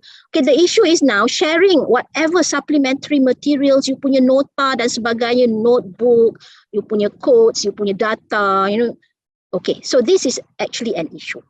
All right, people do not want to share. Okay, so although people do not want to share, but I would say, who owns it? The institution owns it. The institution has the right. Okay. To mandate it. All right. So I would say that when you talk about knowledge management model, okay, make it open. Okay, you have a platform, you have a mandate. Okay, whether to make it open. All right, that's it. Okay. So it like a very simple from my perspective, but we're talking about managing knowledge now. You know, scientific knowledge that can be made open. Okay. That can be closed, but you need to have, you need to capture certain, I would say, description about making the research output that is not explicit, I would say, about data and all that, right? The availability of these resources. Okay, so I'm sorry if I could not answer you, accurately in terms of that, yeah, because I'm not sure what are the various KM models that are being used, but I'm looking at the perspective of KM and connecting in open science and managing science and knowledge in a more transparent and open manner. Okay, Prof, one question from Prof. Ida Mariha, who is our Dean at Center for Postgraduate Studies. Open science is easier to achieve compared to mandatory open access publication. To a certain extent, our IREP and SREP can be considered as open science, as the abstract can be accessible to everybody. The larger problem is having the whole publication accessible to the community via open access. To encourage more open access, funders must make it as KPI and not Scopus or WOS. Then even larger problem is accessibility of data that is commonly held proprietary. What is your view on this, Prof? Okay, all right, thank you, Prof Ida. Yeah? Okay, open science easier to achieve compared to mandatory open access publication. Okay, All right, open science. One aspect of open science, okay, I would say open science has been understood as the umbrella term, open scholarship, and one aspect of it is open access. Okay, so one aspect of open access is open access publishing. All right, so Prof Ida kata open science is easier to achieve compared to mandatory open access publication. Okay, open science publication, if it is open access, then if you are practicing publishing in open access, you are practicing open science. All right, because if you practice publishing in open science journals, open access journals, you are practicing open science. Okay, so I would say that open science will be easily achieved through open access publishing. Okay, I would like to bring that argument. All right, I would like to differ. Yeah, I would say that open science will be easier to achieve. Okay, when a researcher practice open access publishing, it will not be easy to achieve through open data. All right. Yeah, it will not be easy to achieve through open data. Nowadays, we can see the performance of Malaysia, in terms of producing open access articles is getting higher. It's getting, the number of papers publishing in open access platform is increasing. Okay, it's increasing. All right. Okay. So when we talk about articles or journal papers that are being published under paywall journal, so this is tricky. Okay, journals, you publish in journals that are under paywall. Yeah, and this journal require you to pay open access fees if you want to make it open. So that one is tricky. All right, that one is tricky. Okay, so if that's the case, okay, the repository, the librarian will only capture the what? You have the record of science, okay, so you have the abstract and all that. All right, but you, although you have the paper, okay, in your repository, but you make it close, right? So only IIUM community can access it, right? Okay, all right. So it's okay because you still have the record of science there. You still have the record of science, and then you have it in the form of open access. Oh, sorry, you have it in the form of open abstract, yeah. And you can also have capture the resources that are listed in the paper. So you make the references open. So you have the open citation. So this is one way you to practice open science because the paper is under paywall. Okay. However, you can contact the researcher. Okay, Prof Ida. So let's say Prof Ida has a few papers that are under paywall. It is open only the abstract. So the library can always go to Prof Ida. Prof Ida, do you have the preprint version of your paper?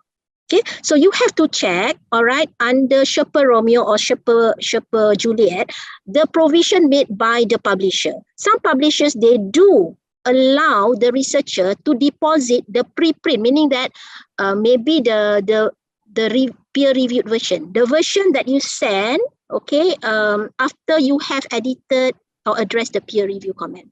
All right, so you see, memang boleh buat. All right, jangan kata tak boleh. Okay, so this is what I say tadi. Library should start thinking of, keeping the records of version, not the version of record. So if Dr. Ida, Prof Ida boleh share yang you submit untuk penerbitan, you submit untuk review pun boleh deposit. Yang you submit after you address the reviewer comment pun you boleh deposit. Make it open. Yang you close to the publisher version, the published version. If the publisher does not allow that. Alright? So I rasa tak ada masalah dekat situ. It's just a matter of it's just a matter of willingness and all. Tapi benda tu takes time and all that kan. Tapi memang kita semua ada simpan kopi tu. The peer review version, the version that you submit for review and all that. Kan? Okay? So kalau semua kalau kita buat macam tu, I rasa insyaAllah lah we can have access to all this. versions, and sebab yang after peer review tu sebenarnya that is the version yang finally yang review yang publisher publish, cuma dia tak ada data tentang tentang volume mana kan, tak ada DOI dan sebagainya. Tetapi actually you have the record of versions that can make the researcher publish your earlier versions of your publications. All right. One thing, this is very much encouraged because you can actually see the various versions and you can actually see mana bila masa you start buat paper, bila masa you review dan sebagainya, because it will all be captured. Alright, dekat dalam data technical metadata tu, and it actually it portrays that the research paper is very original. I mean, you buat ada fasa-fasa tertentu that in terms of the version of the paper that can actually show that this is your work. Alright, rather than just satu record that you publish and then it is being closed because of certain provision in terms of access. Okay, so you have the data, you have the description of your paper and all that, but the paper is locked, kan? Tak syok lah kan? So why don't you have another versions, okay, of the paper deposited in your IR? All right. So actually, this practice is incentivized, okay, in various countries, okay, especially in Europe, and also to the extent that some maybe you have not heard of this. This is what we call as Plan S. There's a movement of implementing Plan S. Maknanya institusi hanya consider penerbitan daripada open access journal. Right, Plan S. Alright. So tapi Plan S ni jadi macam tak cantik because some commercial publishers start to pay charges. Okay, dulu dia close, lepas tu dulu dia under subscription, lepas tu dia start charging people to publish, all right, through APC. Yeah, so because funders have actually said that, okay, we want you to publish all your research output open access, including open access journals. Okay, when this comes about, so commercial journals start to charge. In fact, our Malaysian journals also dah start charging. All right, but however, we should understand kenapa kita charge? Kenapa kita charge author to pay?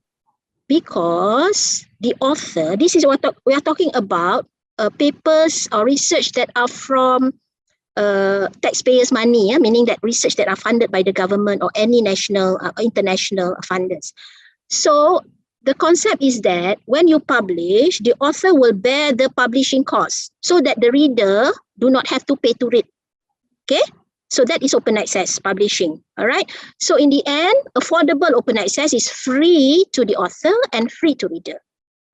Okay, we do not want to have this mindset, oh kita bayarlah, senang nak publish. No, it's not that. We publish because we want our paper to be accessible to the readers. So the publication charges is paid by us. So library tak payah bayar. Jadi orang pun tak payahlah bayar. Kadang-kadang you publish kan. So you tengok paper tu, oh nak download 1 sampai RM99.99 USD. Kan? Dan nak 40 lebih ringgit kan? Right? So we don't want that to happen. Open Science does not want that to happen. Open Science will encourage a researcher or the research group or the institution to bear the publication cost. Maknanya to subsidize reading. So that the library tak payah subscribe and then the general public in the world tak payahlah bayar. Nak download je nak kena bayar dan sebagainya. Alright. Prof Abrizah, Prof Ida, if you're there, would you like to respond to anything?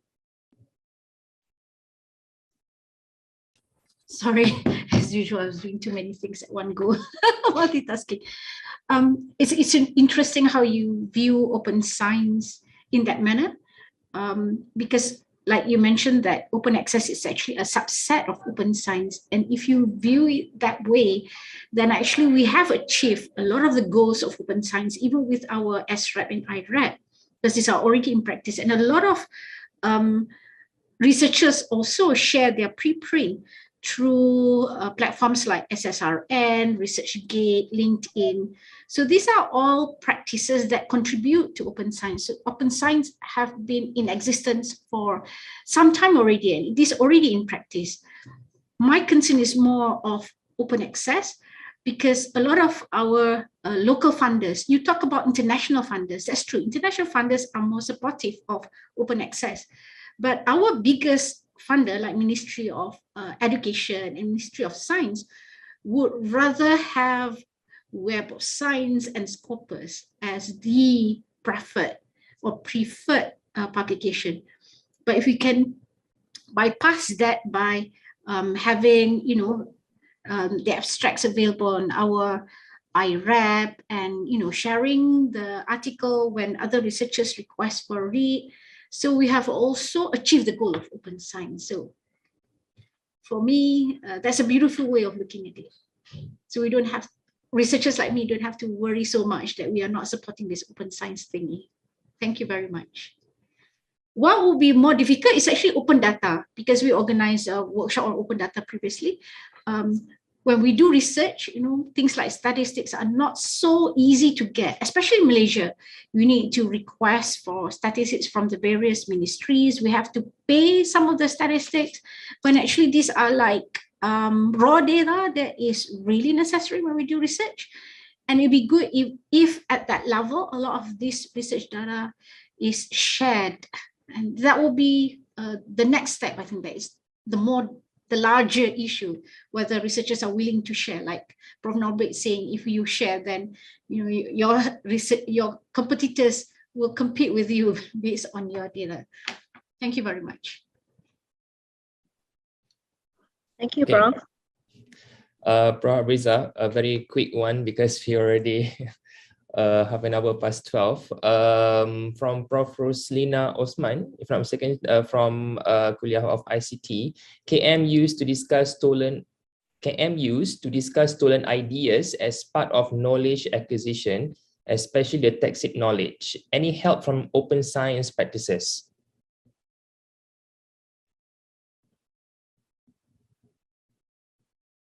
Okay. In terms of open science, knowledge acquisition, all right. When we talk about open science, we remove the barriers, Prof. Roslina. You try to minimize the barriers, okay, to the research output. Okay. When we talk about knowledge acquisition, all right, it is from the perspective of you acquiring knowledge from the users. It is not about the researcher acquiring knowledge about the research. Right? When we talk about removing the barriers of research output, we're talking about now the user. I want to have access to your research output. So I want to acquire your knowledge. Okay, so that is how open science view it. So we want to acquire your knowledge. All right, but in KM, it is about knowledge acquisition of the text knowledge within your institution. It is proprietary. When we talk about open science practices, it is about from the user. Okay, from the user who wants your knowledge. All right. Okay, now we are talking about stolen ideas now. Because I have experienced this of late. Okay, we have papers being retracted.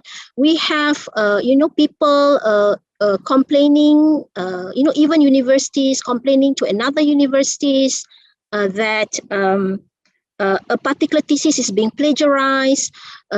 But that somehow happened how many years for a paper being retracted, to the point that sampai 12 tahun baru retract. People stole your idea. Dah lama dah, tapi paper tu dah published 12 years baru kena retract. People, a particular student graduated, for example, 5 years ago, barulah sekarang tahu that paper, that idea is being stolen, okay, from another professor in United States, for example. That is 5 years. All right? Okay. Itu sebelum making it open. So I would say that open science will actually deter this. awal-awal lagi tahu, dia dah detail all this cipelak dan sebagainya. Okay, I just want to make this a very quick comment. This one I really appreciate one of my student telling me this. All right, I do not want to reveal the university. One thing about some postgraduate students, they love to not love lah. Some of them, they have tendency, okay, to submit their thesis to proofreaders. Kan? Right? How can you assure that your thesis is not being given to anyone else, and that particular person does not curi or ciplak the idea? You see? So if, let's say, okay, that particular, you as a researcher, does start, you as a researcher, you have educated, train your student to actually start, okay, not actually sharing their thesis, but somehow open up the practices of them doing the research. Start lah, nak apa dia punya, for example, proposal dan sebagainya, you start very much early, okay, in the research process, so that you boleh detect siapa yang curi siapa punya idea. Right? So this is something that I recently learned, that if let's say, if let's say that particular university does not have, of course that university has an embargo period, right? Okay, that particular university has its own policy on making thesis, open. Okay, but somehow that thesis reach, according to according to the person, okay, who claim his thesis to be plagiarized, right? The thesis is not available, okay, in any repository, right? It was available only in at the point when, it was actually shared lah in another informal platform and all that. Mungkin student lah kot, mungkin people, you manage to get that thesis from another repository that is closed. You faham tak?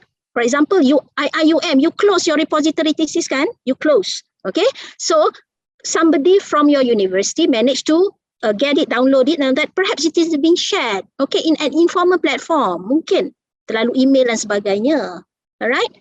Okay, so to the point that bila dapat digunakan thesis tu, the full text, alright, it is not open, but it is being disseminated, okay, from various, your student, paskat student lain dan sebagainya, you share through emails and all that, alright. So it also happened, but to me, why don't you open it so that people can actually have accessibility to the research lain lah, kalau research tu memang very, very, confidential, all right? Yeah. So, Prof. Roslina, I would say that open science, I'm really positive of open science, can actually somehow deter lah stolen ideas earlier. Janganlah sampai budak dah grad, paper dah publish 3-4 tahun, kena retract dan sebagainya. So we can actually see papers, journal articles that are being retracted. Alright, early sekarang ni because they are being shared in preprint service. Maknanya paper retracted sebelum penerbitan, paper retracted masa di online version ataupun masa review period tu kita dah tahu, okay, alright, you have actually stolen somebody ideas, and then the reviewers senang cerita, dah tahu dah, okay, this papers has actually been, the ideas come from this, could you please include this, okay, what is your response on this, a similar paper has actually, a similar research has actually been published, for example, and it is being shared in this, macam tu, okay, so we can actually see sekarang ni memang, bila orang share dalam preprint, kalau yang memang share idea yang memang diciplak dan sebagainya, alright, it is very cepat dapat detect by the peer reviews. Okay. Abrizah, our PG thesis now is open access. Oh yeah, it's an open access? Yeah. Alright. Okay, thank you. Okay, sebab saya tadi tengok ada yang macam 24 pages saja kan, lepas tu yang tu. Yeah, but the author still control it, put it that way. The first 20 pages available, and after that they can open it. But it's open access. Yeah. Okay, thank you, Prof. Yeah. Okay, Prof. One last question, a very quick answer from you, Prof. This one is from Cik Musa. Yeah, Prof, do you have any idea the best practice university library in open science and RDM in this region or Australasia? Okay, Cik Musa nak visit ke? Alright, if you really would like to visit, kan, I would advise you to go to Netherlands. Yeah, Netherlands. Some universities there, okay, they have really very macam Utrecht, Leiden. All right, they really have a good best practices lah in open access. For the librarian, for the librarian, it's not for the researchers. You're talking about best practices, university library. Okay, I mean for the librarians, how the librarians go about, all right, engaging with researchers, doing advocacy, the platform that they use, the metadata that they use to organize. To describe the research data, for example, selection of research data. All right. Provisions of copyright in terms of use. Okay, you can actually visit, I would say, a Netherlands university. They also have online courses, percuma online courses. So you can actually, enroll in these online courses. Utrecht, I rasa, online courses in RDM pun ada. Another one will be Hong Kong, University of Science and Technology. I'm not sure about Australia. I do believe that because Australia has been training beribu-ribu academic librarians lah in RDM. Yeah? Okay, so that's my my answer lah. The best practice university library. Okay, thank you so much. Okay, if your institution can send you for any opportunity for for training kan, ataupun you just subscribe lah to the Utrecht RDM online course, is free. Nanti tunggu lagi ya bila dia recruit more. Okay, thank you so much, Prof. All right, Alhamdulillah, we have come to the end of our session today. On behalf of Dar Al-Hikmah Library, IIUM, we would like to thank all of you for your time and being part of our wonderful participants for today's session. Once again, we would like to express our heartfelt gratitude to the respected speaker and participants for your presence. We would also like to apologize for any shortcomings and inconveniences caused. Hope to meet you again and wish all of you a pleasant day and stay safe wherever you are. Let's end our talk for today with the recitation of Tasbih Kifarah as-Surah Al-As.